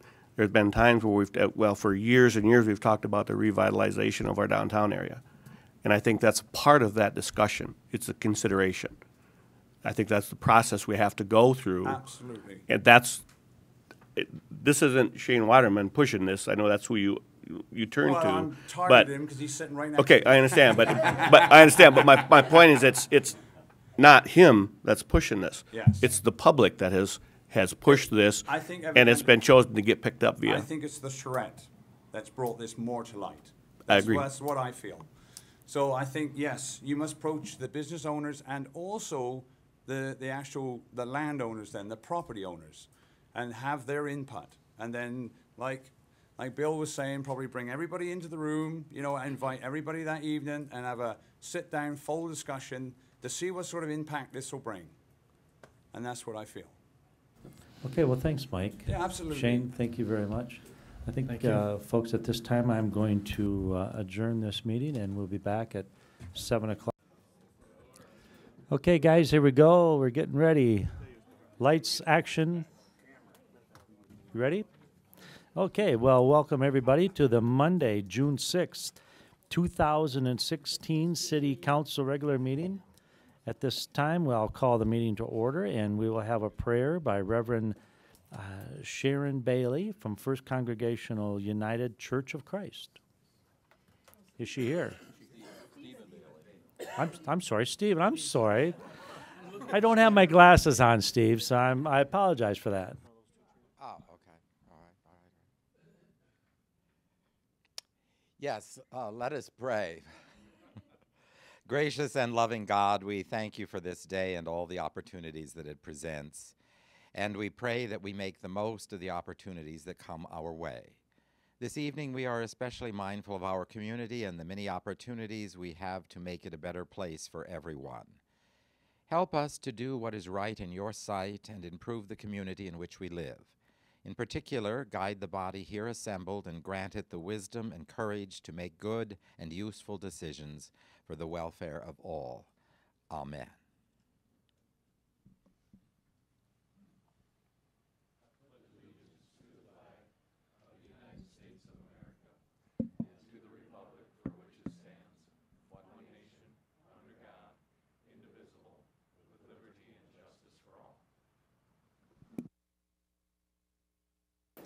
Thanks, Steve. I almost had to call up the chamber here, Megan, and just make sure that you were here or not, because if you weren't, she'd cover. Yeah, we had it. If I could have a political moment, our church would like to see First Avenue be. There you go. All right, man. I like it. Yeah. Okay, we will. Trust me, it's there.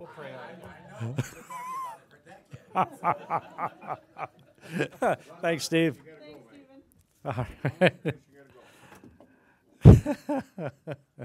Okay, Shell, will you do a roll call for us? Absolutely. Albertson. Here. Bueller. Here. Danforth. Here. Manti. Here. Riefenberger. Here. Roby. Here. Solom. Here. Thorson. Here. Tupper. Here. Vilhauer. Here. Thank you. Okay, thanks, Shelley. Okay, number one is approval of the consent agenda. I'll look for a motion and a second for discussion. Wow, there's a ton of them there. I'm just going to pick a couple. Okay, I got Beth and Don here. Any questions, any changes we need to make on that? Hearing none, I'll look for council action. All those in favor say aye. Aye. Opposed? Motion carried. Number two, approval of the agenda. I'll look for a motion and a second. I got a motion by Randy, second by Bruce. Any changes, any questions?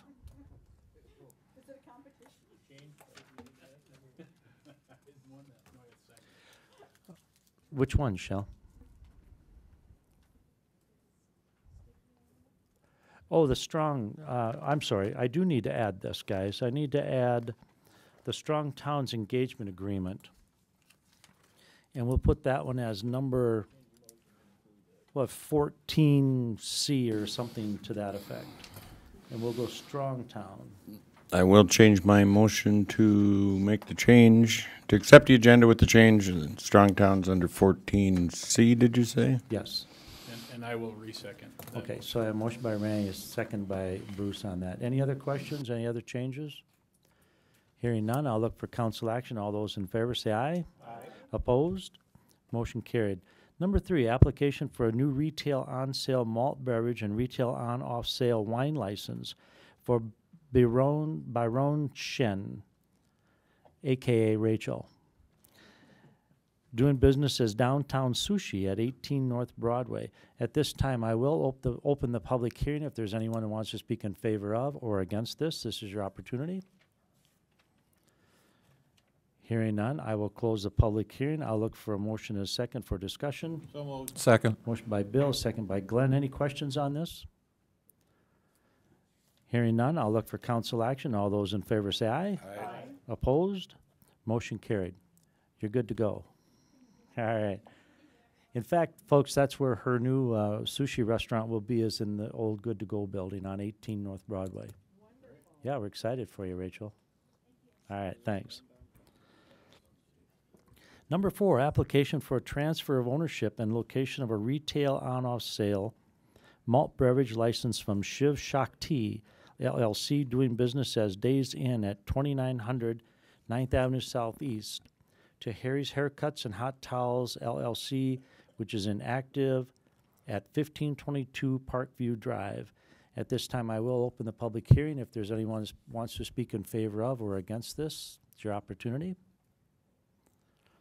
Hearing none, I'll close the public hearing. I'll look for a motion and a second for discussion. So moved. Motion by Dan, second by Bruce. Any questions? I do have one. What's the, I guess I'm kind of confused as to why we're doing a transfer just to put one inactive. I know that's legal and they can do it, but. Right. This is Mike's deal, so we'll let him explain it. Okay. Well, I was dealing on a malt beverage video lottery license, and I was dealing on two, and just happened to get them both. So Okay. One of them will show up at the next meeting. I have it sold already. So, yep. Any other questions for Mike? Any other questions at all? Hearing none, I will look for council action. All those in favor say aye. Aye. Opposed? Motion carries. Number five, application for a transfer of ownership and location of a retail on-off sale malt beverage license from Golf on Kemp Incorporated, doing business as Golf on Kemp, which is inactive, at 1625 North Ridge Drive, Unit 214, to Harry's Haircuts and Hot Towels LLC, DBA Harry's Haircuts and Hot Towels at 16 West Kemp. At this time, I will open the public hearing if there's anyone who wants to speak in favor of or against this.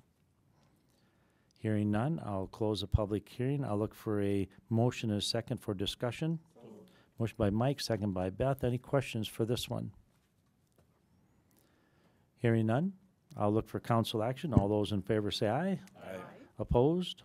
Motion carried. All right, thanks, Mike. Number six, application for a special retail wine license to the Watertown Area Chamber of Commerce for the period of 5 p.m. Thursday, June the 9th of 2016 until 8:30 p.m. Thursday, June 9th, 2016. This time I will open the public hearing. If there's anyone who wants to speak in favor of or against this, it's your opportunity.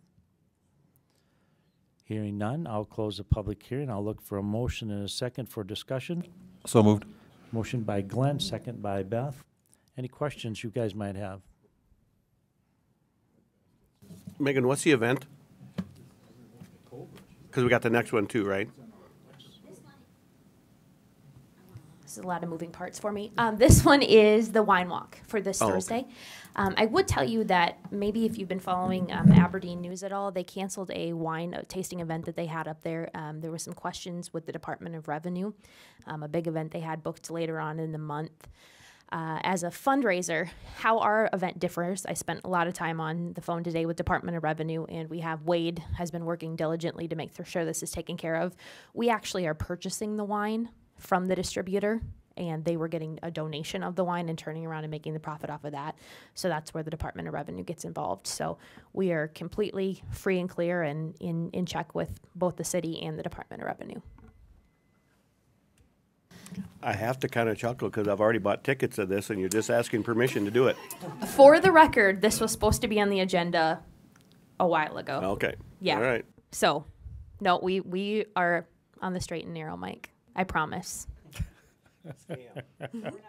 Scam. Yeah, right. Yes, we're all law-abiding citizens now.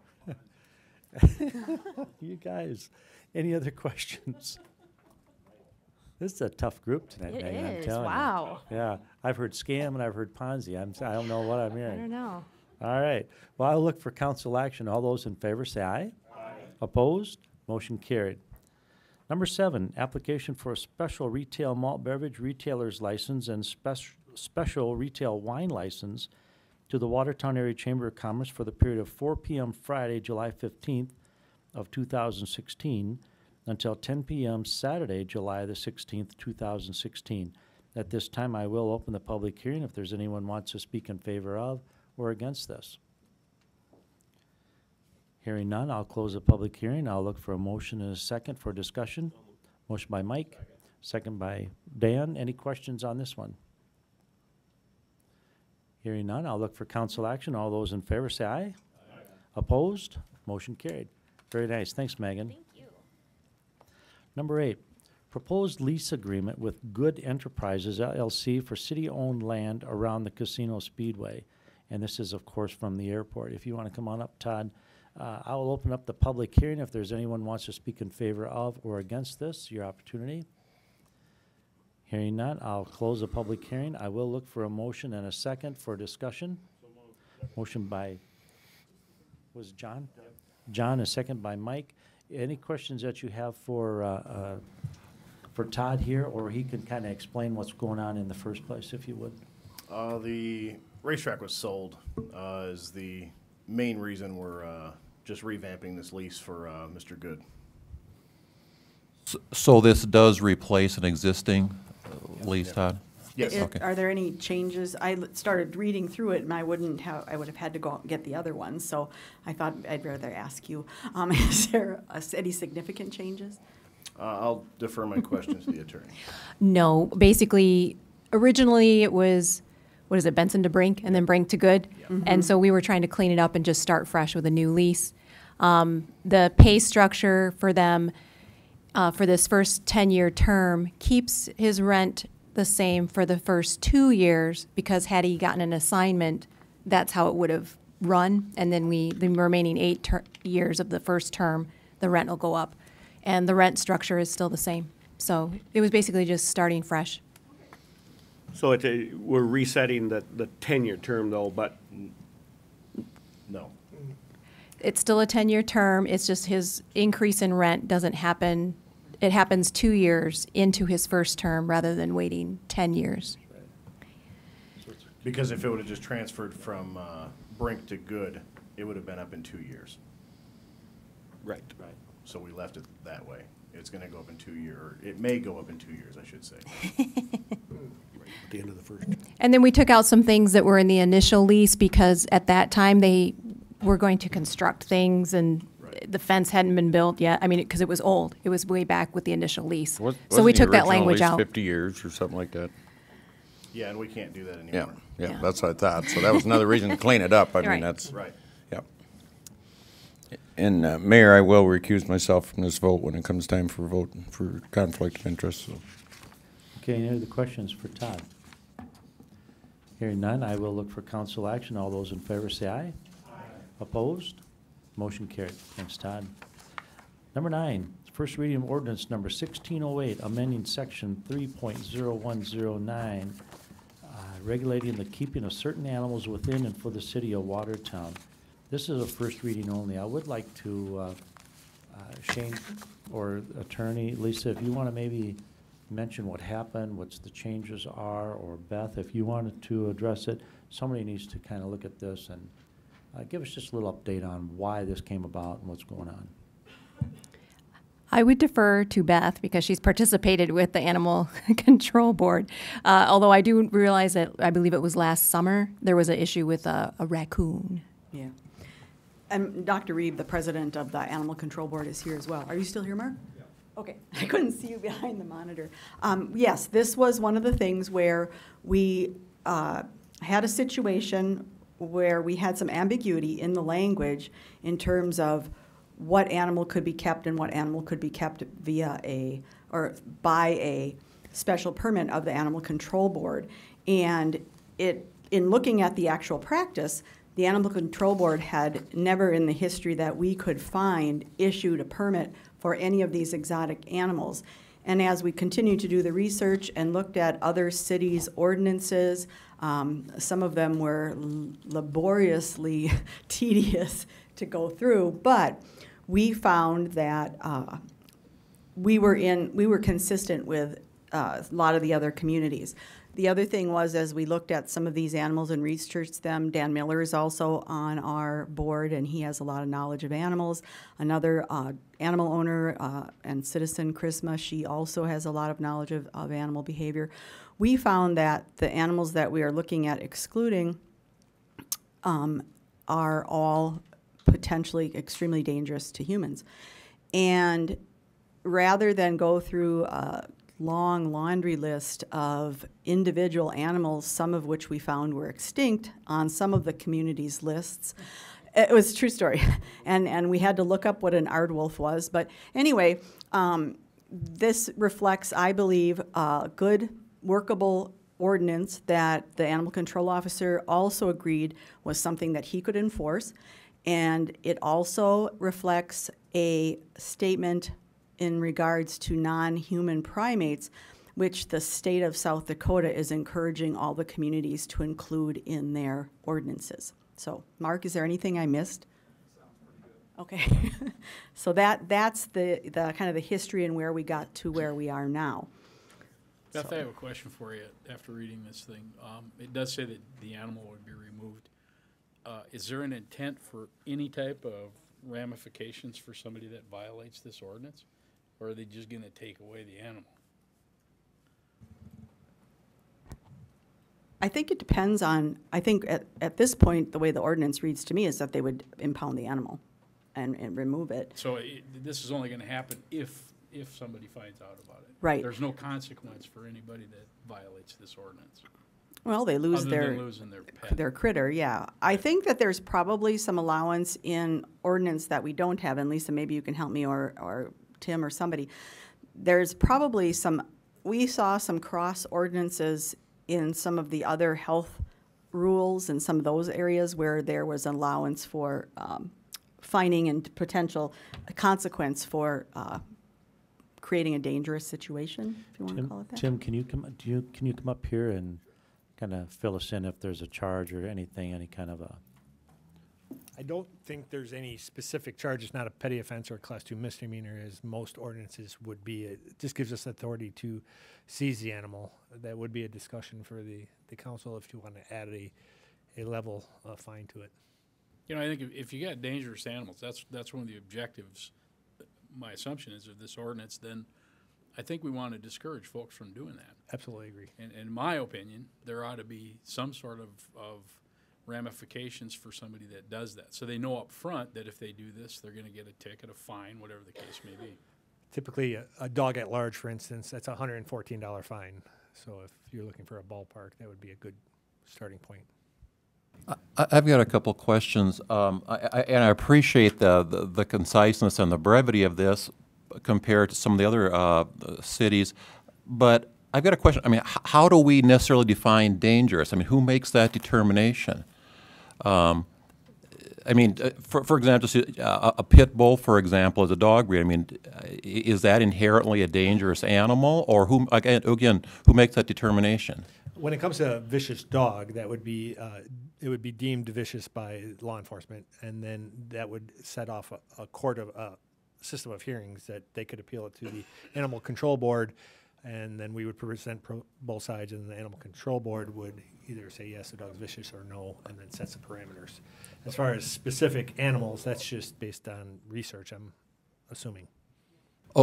Maybe you answered my second question. So is there recourse to an animal owner that has had their pet placed under suspicion as being dangerous? Yes. So there's putting a muzzle on, a shorter 6-foot leash, a higher fence. All those are set forth by the Animal Control Board up to euthanization. And they also have to come in front of the board. That's correct. Yes. And those only involve domestic pets, such as, and primarily dogs is what we're looking at. We haven't had a lot of vicious cat attacks lately, but that would be with dogs. The purpose of this, you know, as we were doing our research, for example, a skunk is the most dangerous, or a raccoon, I should say, is one of the most dangerous animals in terms of relations to rabies, in the sense that they can carry the active rabies virus for, Mark, is it over a year or up to a year? Yeah, they can carry it for a long period of time without showing any symptoms, but can still be able to transmit it. And so those were the kind of things we looked at when we chose these. And skunks right now, according to Chris, if they come into town, we just automatically assume they're rabid if they come in during the day and remove them. And so the idea is exotics and venomous, things that would cause harm to humans, that they might not even know where they're coming from, you know, that kind of thing. So this addresses specifically non-pet, non-dogs, I should say non-dogs and cats. If you look at it, it says regulation on the keeping of certain animals, and we struck other than dogs. That's the way it always was written before. But then by default, we're including dogs in this ordinance. No, other than, no, we're not. Other than dogs. Yeah. Excluding it. Right in there it says. So we're... I think on the very top it says regulations of the keeping of certain animals other than dogs. Dogs are actually in another entire ordinance itself. Right. And we're not really working on that particular ordinance. No, this is specific. Oh, I'm sorry. Well, this is a good timing too, because we have all these little, you know, little raccoons running around and little skunks around, and they look like real friendly pets, you know, and we don't really want those. So it's good timing. I think this is real good. The fine, just so you know, is $200. Oh, it is $200. Yeah. Okay. The fine is $200. Beth, I thought there was something relative to it. Did you hear that, Bruce? Are you guys finished? Okay, $200. We have been corrected. Beth, I got a question, or Mark or whomever here, but if okay, so I know I can't have a skunk or a fox or a raccoon or an exotic animal as far as a primate, but when we went through this a year ago or whatever it was, then there a lot of these questions get thrown out. Can I have a ferret? Yes. Can I have a boa constrictor that's 15 feet long? I mean, these things happen where people do have these. Matter of fact, and I won't mention any names, but somebody's kid had one of these things and it got out, and it was a great big snake. Right. It may not be venomous, but it's going to squeeze the heck out of you. We looked at those kinds of things, and boas and boa constrictors and ferrets and some of those others are all considered to be, I don't want to say typical, but it's not acceptable. It's not uncommon for those to be, and the exposure to the public by those animals is very minimal. I mean, you're not likely to have your boa constrictor out for a walk or, you know, things like that. Some do, I suppose, but it's not venomous, so you can't just walk by it and have anybody, you know, have it bite you on the shoulder. I might be deflating into Mark's territory here, but I want to try the best I can. You said the max fine is $200, but the judges have set it at $110, correct? That's what we show. Correct, and then there's also jail time. Mm-hmm. Believe it or not, they have it in there. Up to 30 days in jail, so it's a Class 2 misdemeanor. Mm-hmm.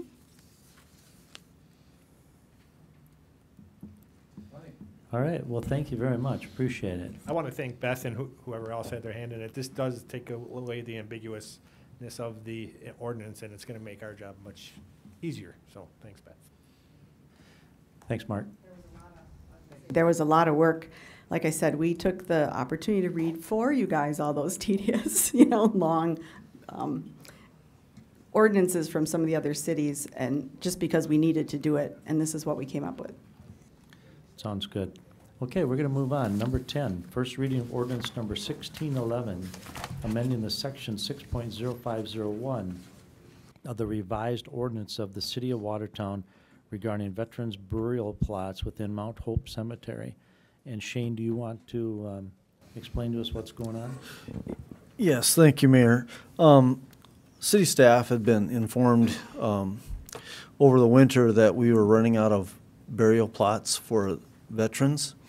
And so we started to research the area in the cemetery that contains veterans. And if Ray would put my screen up on the board.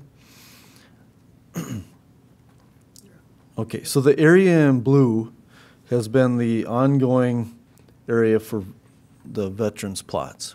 And essentially last fall we were down to less than 6, I believe.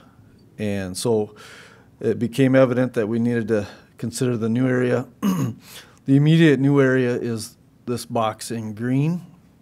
That will provide 72 additional burial plots for veterans.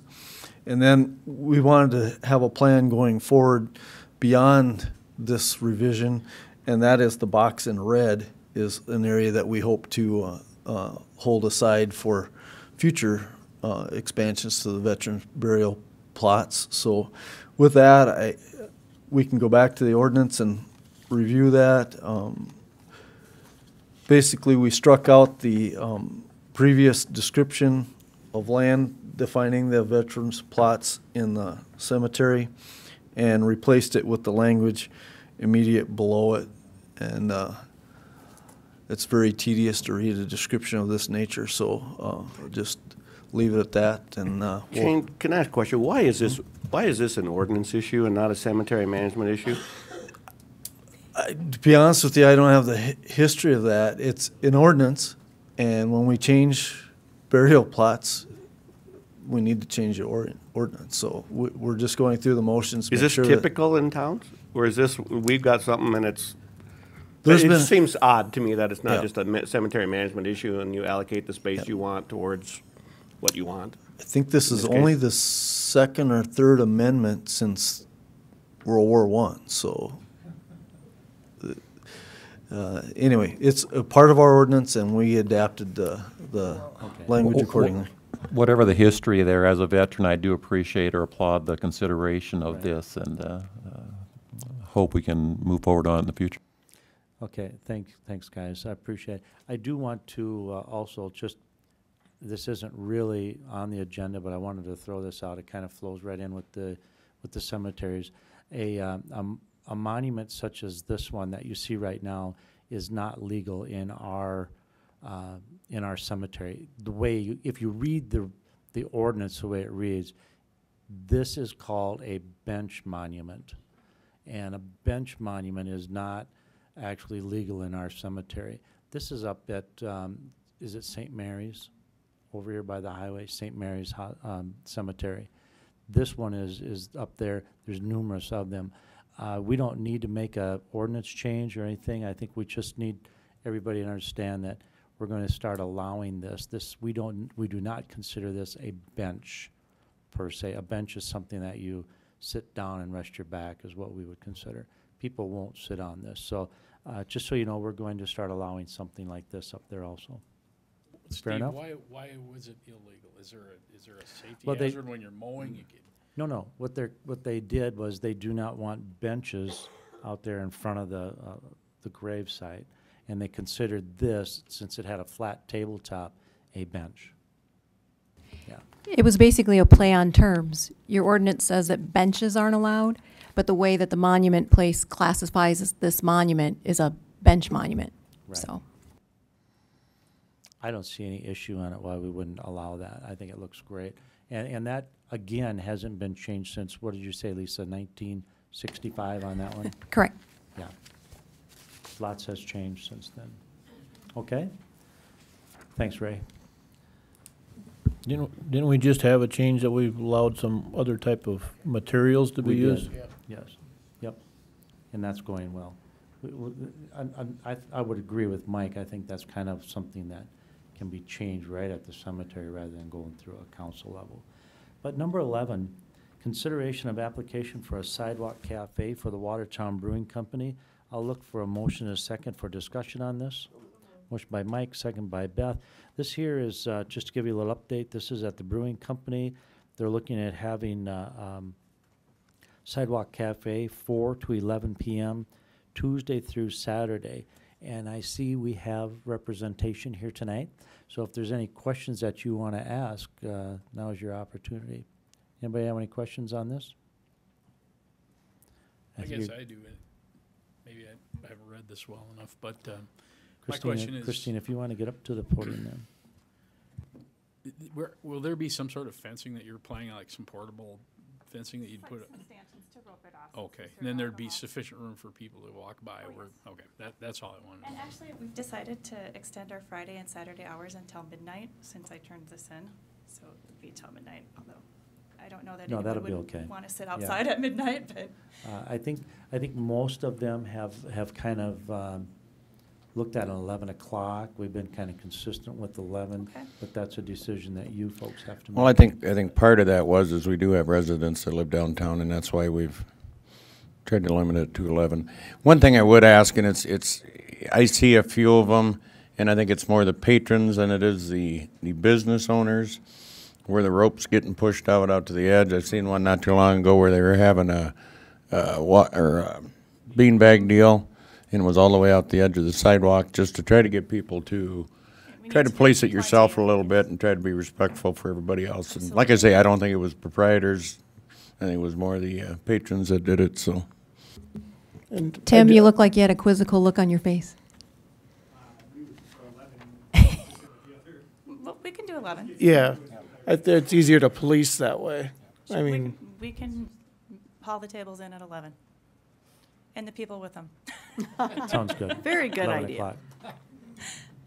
We'll stick with 11 then. We all okay with that? Any other questions for Christine? Thanks, Christine. All right. If no more questions, I'll look for council action. All those in favor say aye. Aye. Opposed? Motion carried. Thank Mayor, you for Mayor, being can we here. come back to the topic just for a second? The one thing I have noticed, I think our standards for what we use for the barrier separation and the cleanliness outside is way too low.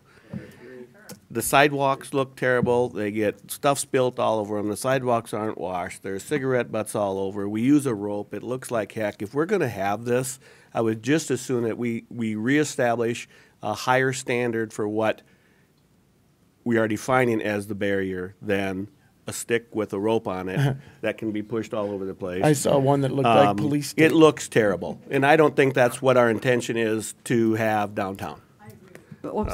I agree, and I think that like for this particular business and some others I can think of in town, I absolutely have no doubt that they'll be nice, and we do have some that exist that are very nice, and we do have some that have used industrial materials to create their barriers and things like that. So I agree with Mike that it would be nice to at least have some minimum standard as to what constitutes material for a barrier. You know, those kinds of things would really help a lot. And it would help the people applying for these cafes. And I like the idea of having sidewalk cafes, but I'd also like them to look really nice, so. Would that be something for building services, just to kind of come up with some guidelines? So you won't have like crime scene tape across there? I will see what I can do about that. Only on Halloween, right? Little spray paint on the ground of that guy laying there. Tim can help you out with that. Yeah. Okay, Tim? Thanks, Christine. We'll look forward to seeing that. I think it'll be very nice. Congratulations, John, on your new restaurant down there. I think it's great. It's going well. Thank you. Just so I can, Christine, the days are the same though, staying at 11? Okay, because you didn't have a change in any of that. Actually, right now, we're only open Wednesday through Saturday, but I put Tuesday on there to cover us in case we decided to do Tuesday. Perfect. Okay, thank you very much. No, you got to stay for the next 3 or 4 since you've stayed this long. No, it's okay. Yeah, yeah. Number 12, authorization for the mayor to sign a grant application for the airport runway project. Todd, you're here. Give us a little update on this. Yes, the feds called us last week, a couple of weeks ago actually, gave us an inkling that we'd get approved for a grant if we got it in by July 1st. So we're just trying to get this moving for the runway project next year. Perfect. So what I'll do, Todd, is I'll look for a motion and a second for discussion on this. So moved. Motion by Randy, second by Don. Have you got questions for Todd on this runway project? Hearing none, I'll look for council action. All those in favor say aye. Aye. Opposed? Motion carried. Thanks, Todd. Number 13, authorization for the airport to advertise for bids for the runway project. What I will do is I will look for a motion and a second for discussion on this. Motion by Beth, second by Mike. And Todd, go ahead and fill us in on this one, then we'll look for questions. Yep. So we're going to, if you guys approve this, we're going to go out for bids probably later this week. We're going to give them ample amount of time to bid. We're going to close the bids, I believe, the last day of June, so we can review the bids before July 1st. I'm sorry, we're going to close the bids a week before the end of June, so we have time to open the bids and review them and get it back to the feds. Perfect. Any questions on that? Or should we have him repeat it? No, it probably pertains, how's this going to affect the new airline when we start doing that? Because it didn't seem like the last time, was that one of the issues or excuses why flights were canceled and Correct. so on? And right, so the last runway we did was our primary runway, or runway 1735 is our instrument landing system, and they definitely need that one. This one's our secondary runway, going east to west, and it's not critical. Okay, so I'll look for council action. All those in favor say aye. Aye. Opposed? Motion carried. Todd, can you just give us, I know it's just a little update on what's going on, what's transpired with our new essential air service? Yeah, we got the contract awarded, I believe, last Friday from the DOT. So ADI is the new airline for Watertown and Pier. They will be starting August 1st. I do have a meeting with them tomorrow at 12:30, a conference call. And then in 2 weeks, we're going to try and meet up face-to-face with them. We're going to work through marketing and ticket prices and start dates, all that fun stuff. I could ask the question right off, when will we be able to start booking flights? That's what I will figure out tomorrow. We're hoping as soon as possible to get it online, so we have at least a month and a half of ticket sales before that first flight. But the contract itself actually for the EAS starts August 1st. Correct. So if they don't start flying August 1st, they won't get paid. So that's how that works. Todd, have they started any staff searching at this point in time for that is like support staff, that kind of thing? Right. That is what we're going to go over tomorrow. They're going to ask for a recommendation for staffing. When will TSA start coming back in and get set up? They're already training currently, and they're hiring 3 people at the moment, 3 males for Watertown, and they will have them fully trained by August 1. I was in contact with TSA last Thursday, Friday. Very nice. Any other questions on the airline? Do they still have all their inter-airline agreements that they talked about to begin with? I heard rumor on the street that some of those don't exist. Randy. They were working with Silver Airlines, I believe was the name of it, and for some unknown reason, ADI decided to bid against Silver Airlines. Silver Airlines kind of got a little bit ticked off on it, decided to pull that out for their ticketing. So what ADI did is they actually went in turn and talked to Great Lakes Aviation. They can still use their ticketing process through Great Lakes. So when you go to Expedia or to a travel agent or anything, they'll go to ADI, but when it's printed, it'll come through as Great Lakes Airlines and ADI. together on that. Operated by ADI, correct? Yes. So it's really, Great Lakes has absolutely nothing to do with ADI. I want to reiterate that. They have nothing to do with ADI except for the ticketing agent. And the ticketing process was not our problem. We could get tickets all the time. They wouldn't fly in. Right. So we'll be good as gold. And they're still working on it. They're still working on their own Reservation. ticketing. Yeah. Yep. But we will still have connectivity like they had said with the larger airlines, correct? That is a question I'm going to ask tomorrow. I mean, that was a big but deal as far as I understand, Great Lakes does have a good interline agreement system set up in place. Because that's what we were told, the three majors that they were going to Correct. have connected. Yeah. And Great Lakes does have the interline agreements with the three majors. Now I was told we would be able to check our baggage here and not have to touch it again.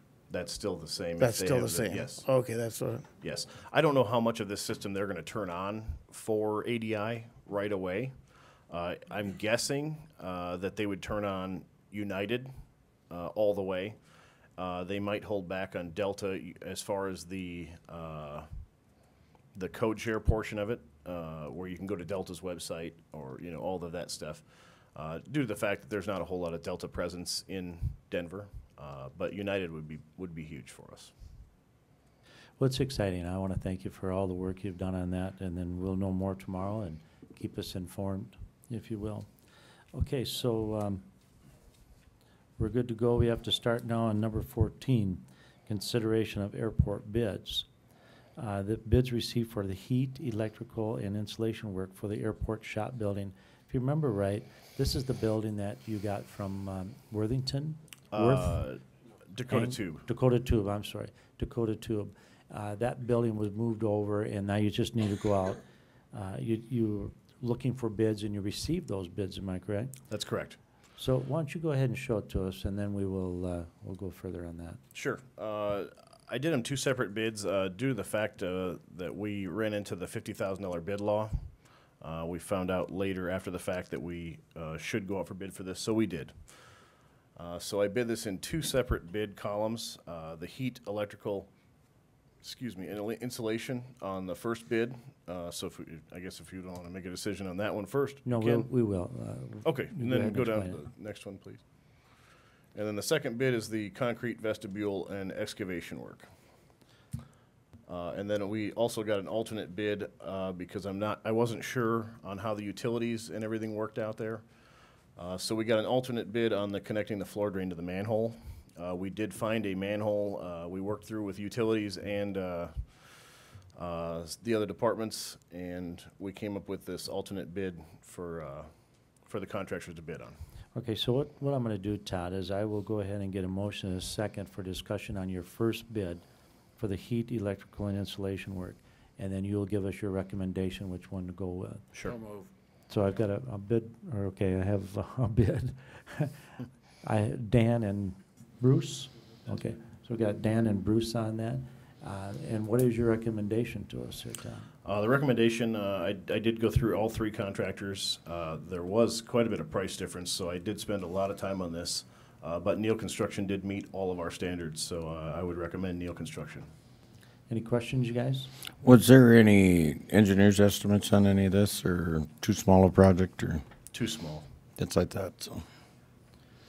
Okay, I'll look for council action. All those in favor say aye. Opposed? Motion carried. And then we'll go to the second one. I'm going to look for a motion in a second for discussion on that. So moved. Motion by John, second by Brad.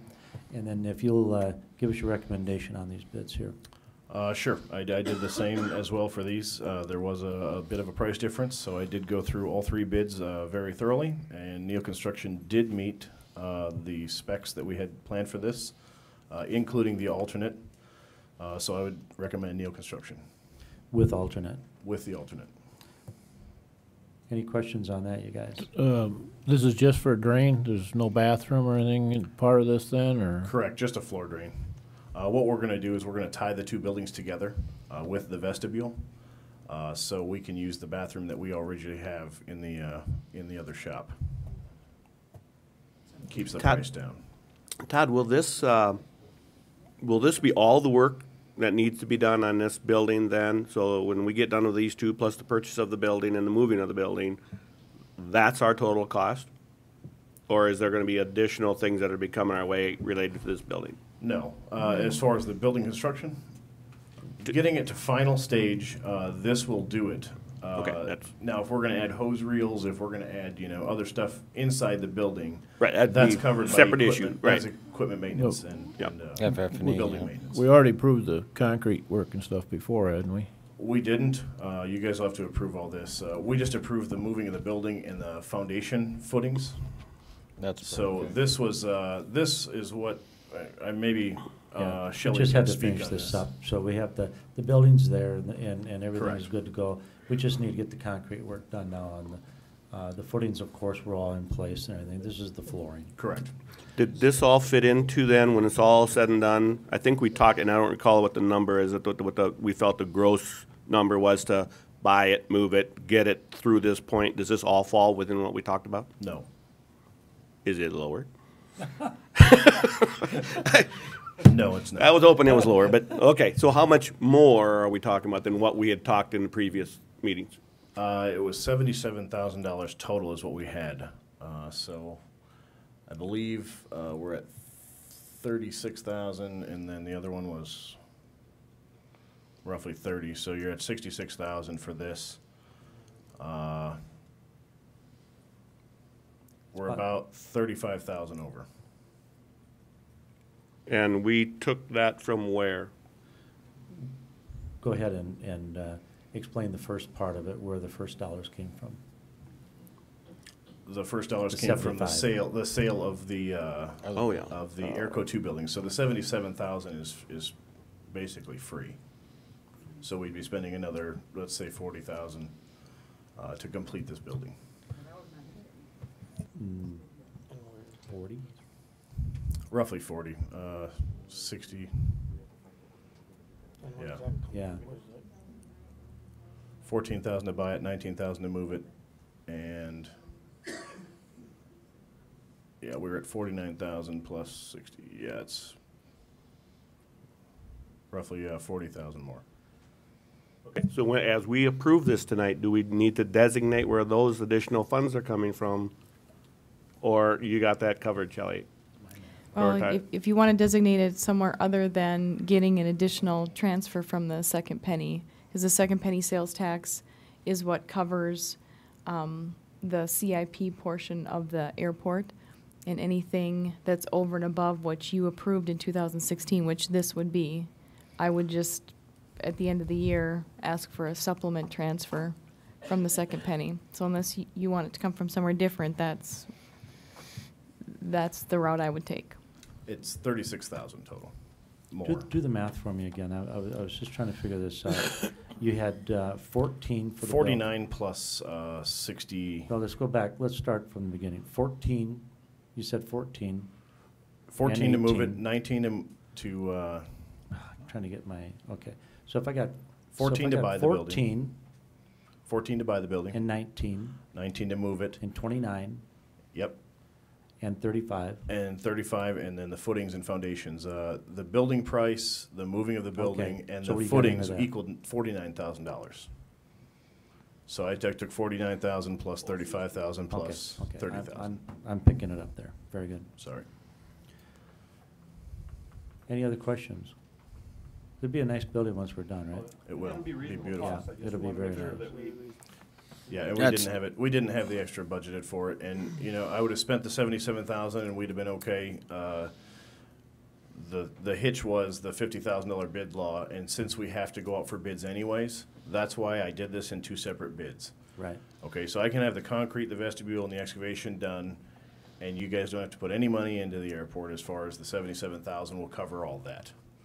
Now, with the other, the heat and the electrical. Since we're going out for bids, I just figured that we'd get a separate bid for that. Right. God, didn't you have some stuff set aside in long-term CIP for? Yes. What, and what was that amount? $1 million. Okay. That's gonna take care of a lot of that. Yes.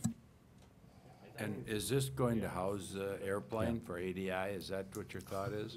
No. No. This is for our snow equipment, for the stone hanger. Our stone hanger's a cold storage. The floor is pretty beat up in it. going to cost a lot of money. And it's under the historical site, I believe. So. Yeah, what's ever going to happen to that? All right, let's move on here, and I'm going to look for council action on that. Am I right? We don't have, okay, so all those in favor say aye. Aye. Opposed? Motion carried. Thank you. Thank you. Thanks, Tom. Mayor, should we designate the funds to come out of the, Shelley, how you want to do that? We just approved Is something that that we don't have automatic, funding for. unless we say otherwise? Is that? At the end of the year, I'll ask for an additional transfer supplement, but it's going to come from the second penny. Right. Unless right now you guys want to say something Okay, different. But it doesn't need to be, we can leave that alone as far as these two motions and approvals. Right, And it'll right. just automatically come as a supplement. No, come at the end of the year Right. when we do our ordinance. When you do the supplemental supplemental. ordinance. Yep, Right. that's when it'll Okay. come. Shelley, what would our options be outside of that if we wanted to do something different tonight? You could have it come from the contingency fund. You could have it come from the general fund. From your expertise, what would be the best route for us to go with this? To be consistent, I would take it from the second penny sales tax, since that's kind of what covers all the capital costs. So. Thank you. Okay. Thanks, Todd.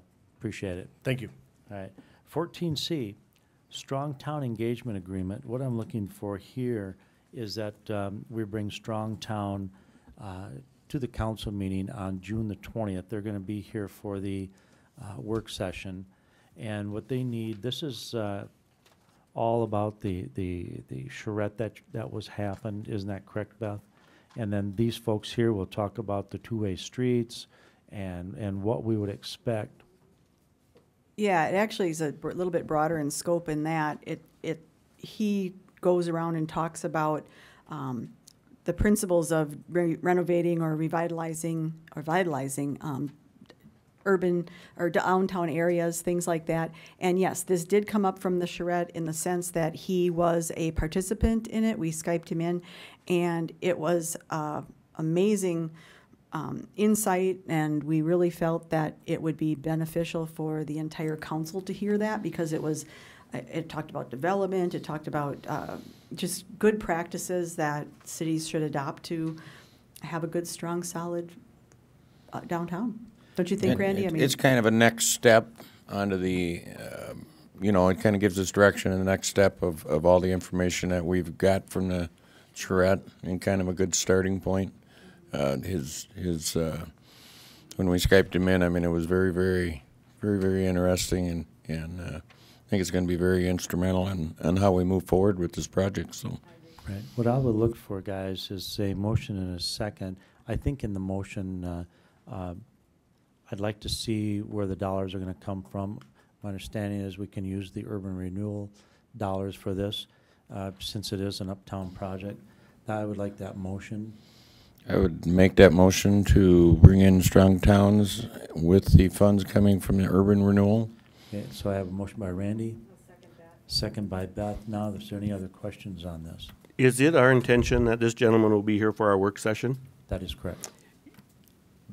We're paying him, what, $2,500 to come here, correct? And plus his expenses. But now we're going to limit ourselves to about an hour to an hour and a half. It will be almost an hour and a half. seems like we... The problem we ran into, Mike, is that the 20th was the only day he could come. I actually had another gentleman that is, to Market Watertown in that hour and a half slate. So I had to move that person into the council agenda. So it doesn't matter to me which way you want it. If you want to have, maybe we want to start earlier or something. That's what I said. I think to go to either the same day or the same time frame would be, if we're going to get him here, let's use the heck out of him, right? And we don't know how many people we're going to have here that are going to want to listen and ask questions. I think we need to probably, if that's the case, Steve, schedule-wise, then we got to move it, the start up earlier if at all possible, I think. Do you think another hour would be suffice if we started at, say, 4:30? Yeah, 4:30 or 5 at the latest. I agree. I mean, I had even talked about possibility of bringing him in on another day just to be able to have enough time, but this seems to be a good time in the sense that we don't have to try to, make another meeting and things like that for ourselves. But yeah, if we're going to get him here, I'd like to have us utilize him for the longest period of time that we can. I anticipate a full gallery, and I would expect that there would be a lot of questions. So I obviously would go along with however long you guys would want him here. I think Randy would agree that, that he could probably help us for 6 hours if we wanted. But anyway. Now with his fee, he don't designate an amount of time. No, this is the get him here and talk. And I asked them too, is it amount of time or is it limited to the number of people? And the answer to both was no. So we might as well get our money's worth, I guess, is what I'm saying. And the thing about having it during the work session is that we are all here to get a time that we can basically all be here to listen to, you know, their presentation. It's hard to do. One of the things is I talked to Nancy and Sarah today about this.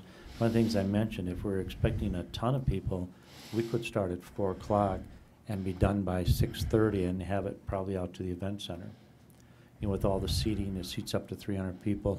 You really have a big group out there. I don't know if, and then come back here. Or we could hold our council meeting out there that evening. Yeah, Doesn't we could matter. just, that was an original thought that I had expressed to Steve too, is let's take advantage of him and the people who will come and take one of the biggest, what a big venue would be that we could use.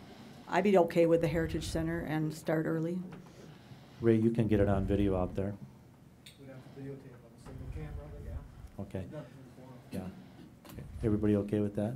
I think it's a good idea. From our prior discussion, are we expecting to have this survey taken care of by then, or? I don't know if 2 weeks is quick.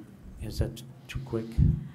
The survey part of it, yes. I was going to make the recommendation, if we're going to have him here the entire day, would it be beneficial, and we're encouraging downtown business owners to be involved, to see if Harry's or somebody like that would maybe host lunch and have that time for downtown business owners. So they have 2 opportunities. If they can't come at 4 o'clock because of staffing, maybe he would do a presentation at noon and we could try to get those folks there. Just Dutch treat, come buy your lunch and listen to him then.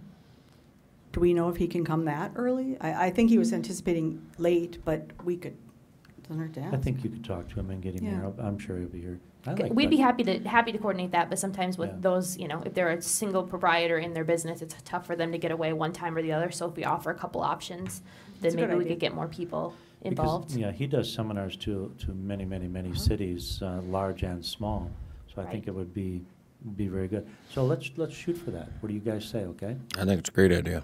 Okay, 4 o'clock out to the event center, and we'll just carry through with our council agenda out there. So then it would be the expectation the survey would come after this then?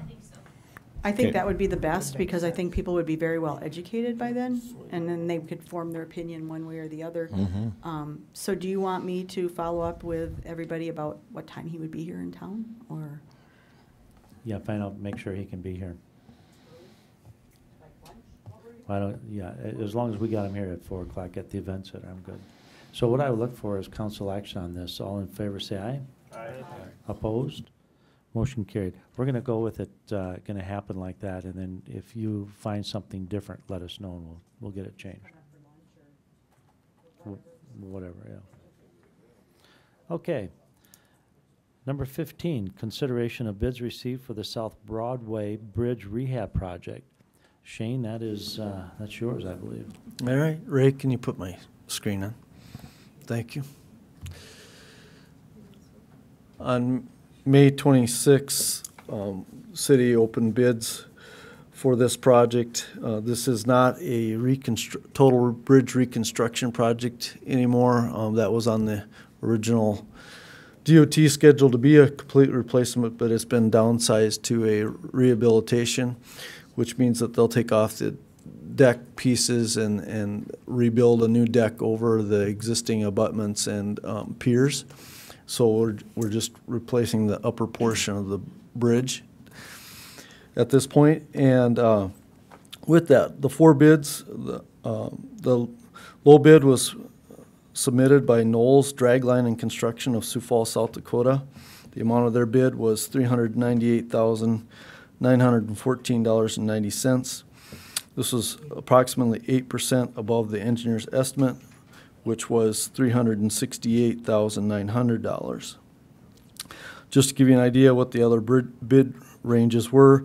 The second bid was $417,000, and with a high bid of $521,000. So there's a nice little grouping of bids, all of them slightly above the engineer's estimate, which wasn't completely unexpected because typically we're bidding a whole bridge, not a rehabilitation, so that skewed the estimate just a little bit. But anyway, we discussed it with all the partners. GLE is on board with this project going forward at this current bid price, and the engineer recommended award as well. So with that, staff also recommends award to Knowles Dragline and Construction Inc.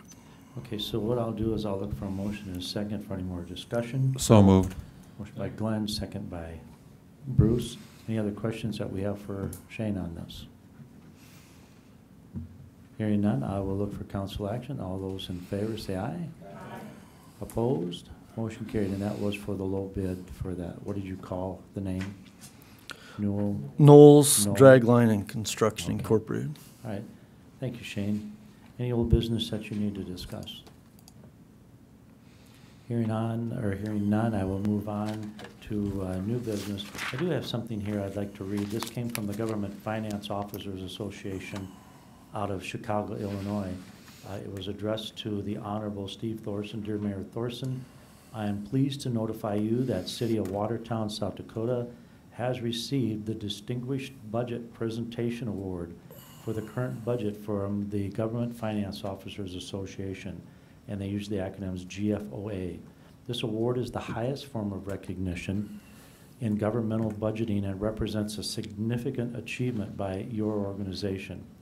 When a Distinguished Budget Presentation Award is granted to an entity, a certificate of recognition for budget presentation is also presented to the individual or department designated as being primarily responsible for its having achieved this award.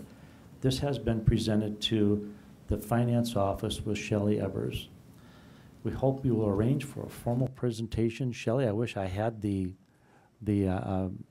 award in my hand, but congratulations on getting that. It's wonderful to get this recognition for your office.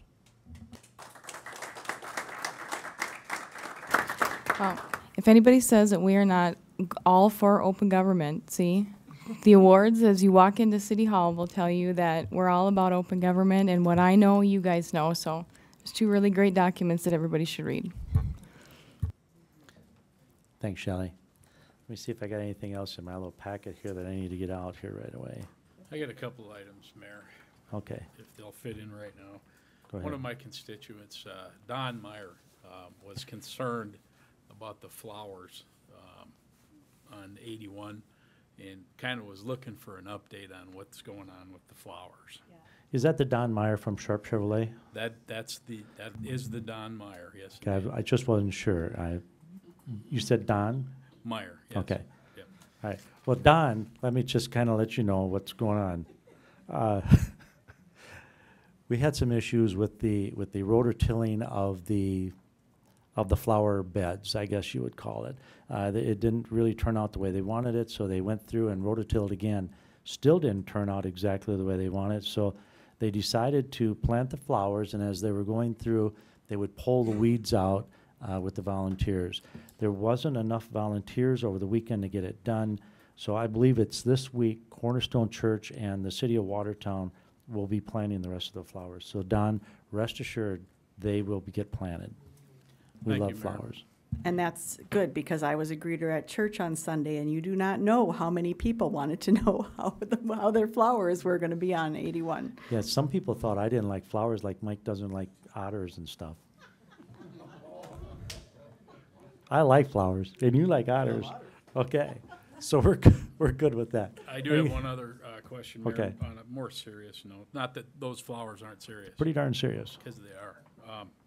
But that is the sign ordinance. My understanding, I had a conversation with Luke from First District, and he said that they believe they've got an ordinance penned. When are we going to when are we going to move along with this process? When are we going to get a meeting together so that we Right. can review that? And I might just explain, at that particular time, Tim Lallam was actually handling the sign ordinance for us, along with First District. As you remember, Tim left our office. It kind of left us hanging on a number of different areas. But at this particular time, there is a new gentleman hired for that position. He just started today. I would assume that First District, Luke and Todd will be in here just shortly the next couple of weeks, and we'll get that wrapped up. We got to get something done. And just so you also know, I believe it is it Wednesday, Thursday, we're having a meeting.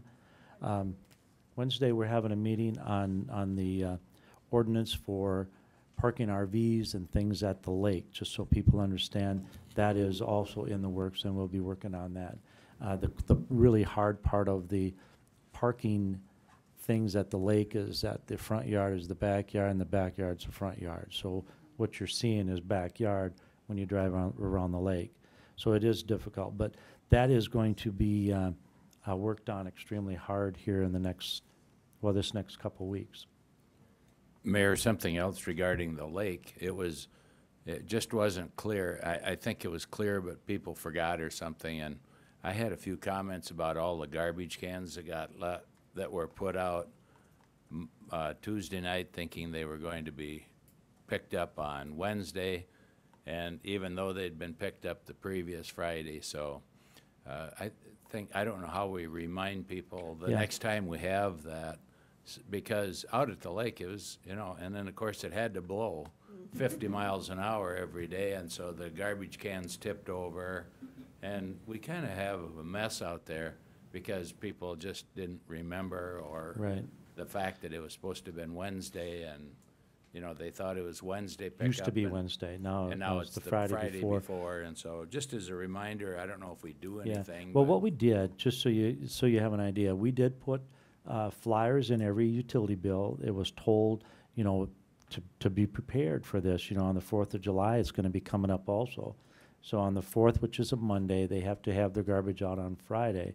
It does create 2 additional days of worth of garbage, so they have to be aware of that. So their garbage will be picked up on Friday, and it will not be picked up until the following Monday, a week from the 4th of July. So it'd be the 11th. So there will be, actually what's happening is that there's 11 days of garbage in the garbage can versus 9 days in the garbage can. So it's 2 additional days. And that was in the southwest part of town also. It was pretty adamant that people didn't really pick up on that Friday before. Mayor, I've got one issue. I brought it up when the golf season opened here this spring, but now I had somebody that lives along South Lake Drive bring it to my attention. That's golf carts out there. The specific issue last week was a couple kids racing golf carts along South Lake Drive, and that was the concern that I expressed a couple months ago out at Summerwood around the golf course along South Lake Drive. We got a lot of small kids operating these golf carts that don't respect the traffic rules out there, and somebody is going to get hurt or killed out there eventually. I would relay this to Tim. Maybe you can tell us how old are you supposed to be to drive those golf carts on the highway? And Yep, it's 16, and you have to have a driver's license.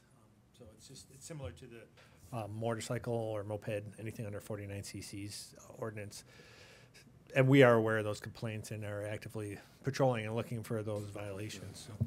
I don't really think that's the only part of town. I mean, I think every part of town has an issue with somebody driving some type of vehicle. I mean, I see a couple kids that live right down the street from me that are Golf about. carts have to be a direct route from home to the golf course and back. It's not a recreational vehicle to going up picking up groceries or anything like that. So. Yeah, like I'm seeing kids 10, 12 years old operate these golf carts out there, and that really concerns me. They just have no concept of the traffic rules out there. I mean, I've had to stop and swerve and let them go by any number of times in the couple years that I've lived out there. I would encourage anybody who sees that, just give us a call, and we'll go right out and address it. You guys could probably put something on the radio or in the newspaper to kind of remind folks of the ordinance on golf carts. I think that happened, about 3 years ago? We set that up 3-4 years. So I would say that Well, it's not time only for golf, refresh. not only golf carts, but I mean, like I say, Oh, yeah. I've seen some kids that are 4 or 5 years old riding an electric motorcycle up and down the street. So, Wow. you know, so it's all over. We just need to. That's not your kid, is it, Brad? Okay. Mayor, while we have Tim up there, this would probably have it under he's old pedaling business. down the middle of the street. Probably under old business, but there really has, I know we put a lot of time and a lot of work into the city proper parking issue last year. And we said last year was gonna, or kind of be our grace period. I think we're still in grace period mode, it feels like, from what I'm seeing. Because some of these places are there for extended periods of time, and there's no doubt in my mind that we're seeing those. I mean, some of them are not too far from right downtown where it's on one of our main streets, but there's a number of them. I think we just need to remind everybody that it's still in. Now we're going for it, and we have to start ticketing them. If we're going to have the ordinance, we need to do the work to enforce it. And I hope that we pick that up. It is noticeably better, in my opinion, than what it has been, but I do believe there are enough occurrences where I think we need to just take the time and write the ticket. So I'd agree, Mike, because the people that now have actually done what they needed to do and watch somebody else that doesn't do it and we don't do anything about it, I think, you know, time is to start dealing with it. Yeah, I think we're ready for that now. And we are. Yeah. Chris Christensen, our animal control guy / parking ordinance, he's the busiest guy on our department, and he is 100% out there looking for the on-street violations and addressing them accordingly. And you will see, I could provide you the statistics if you want, but Like Chris Christensen, yep. Like, do you have regular officers that'll report to him also and say, hey, we've got this problem here, Either you that know, or so they'll he write don't the need to ticket just be themselves. looking all by himself. Right, no, but he's pretty good. He's a one-man army, but our officers also help out with the parking. Yeah, ordinance, I get calls every now and then that people are upset that they're getting tickets, but you know that's just the way it is. And typically he contacts them, gives them, you know, he gives them a copy of the ordinance and educates them, and then, you know, there is a warning initially, and if it's not corrected immediately, then a ticket would be followed up. Yeah. So. And Tim, I would like to also just make people aware, you know, we are cracking down on any kind of drug use in town, rather looking for the big kingpin or whatever. We're going after whatever is out there, just so people understand.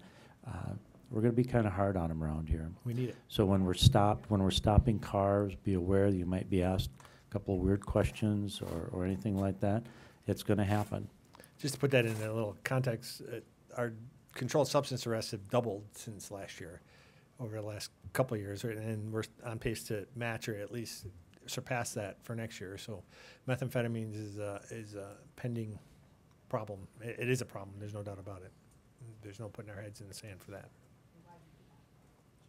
Exactly. You guys got any questions on that? Because I mean, it's a big subject for Watertown. It is. Anything else? Mayor, that being said, should there be some focus? Should there be some effort to look into this from this body moving forward? Is there anything that we can do? No, I think they've got every tool they could possibly need. In fact, they've got other tools that they're working on right now with the state. I really don't want to get into detail on that, but it'll be a very positive thing for South Dakota if it does go through. And one thing, we are revamping, or HSA has gotten a grant for an anti-meth campaign, so you're going to see a lot more in the media and a lot more education side of it. So it's going to be proactive and preventative as well as reactive. I've asked that question myself to both Tim and Lee personally, you know, and are you getting everything you need from City Hall, you know, and yeah, yep. They are. And just, unfortunately, it is a very devastating thing. It's not only us that's dealing with it, it's basically nationwide, so. Thanks, Tim, I appreciate it. I would like to mention, it's kind of new business. Glenn held a meeting with us last week between the zoo and the city, and just kind of working things out and see how everything works between the two. I don't know if you want to elaborate on it a little bit, Glenn. I thought it went extremely well. I was very pleased too. It was Shelley, the mayor, Mike, you sat in on that, and Jay DeLang, Will Morlock, Dan Miller and Dale Christensen from the Zoo Society.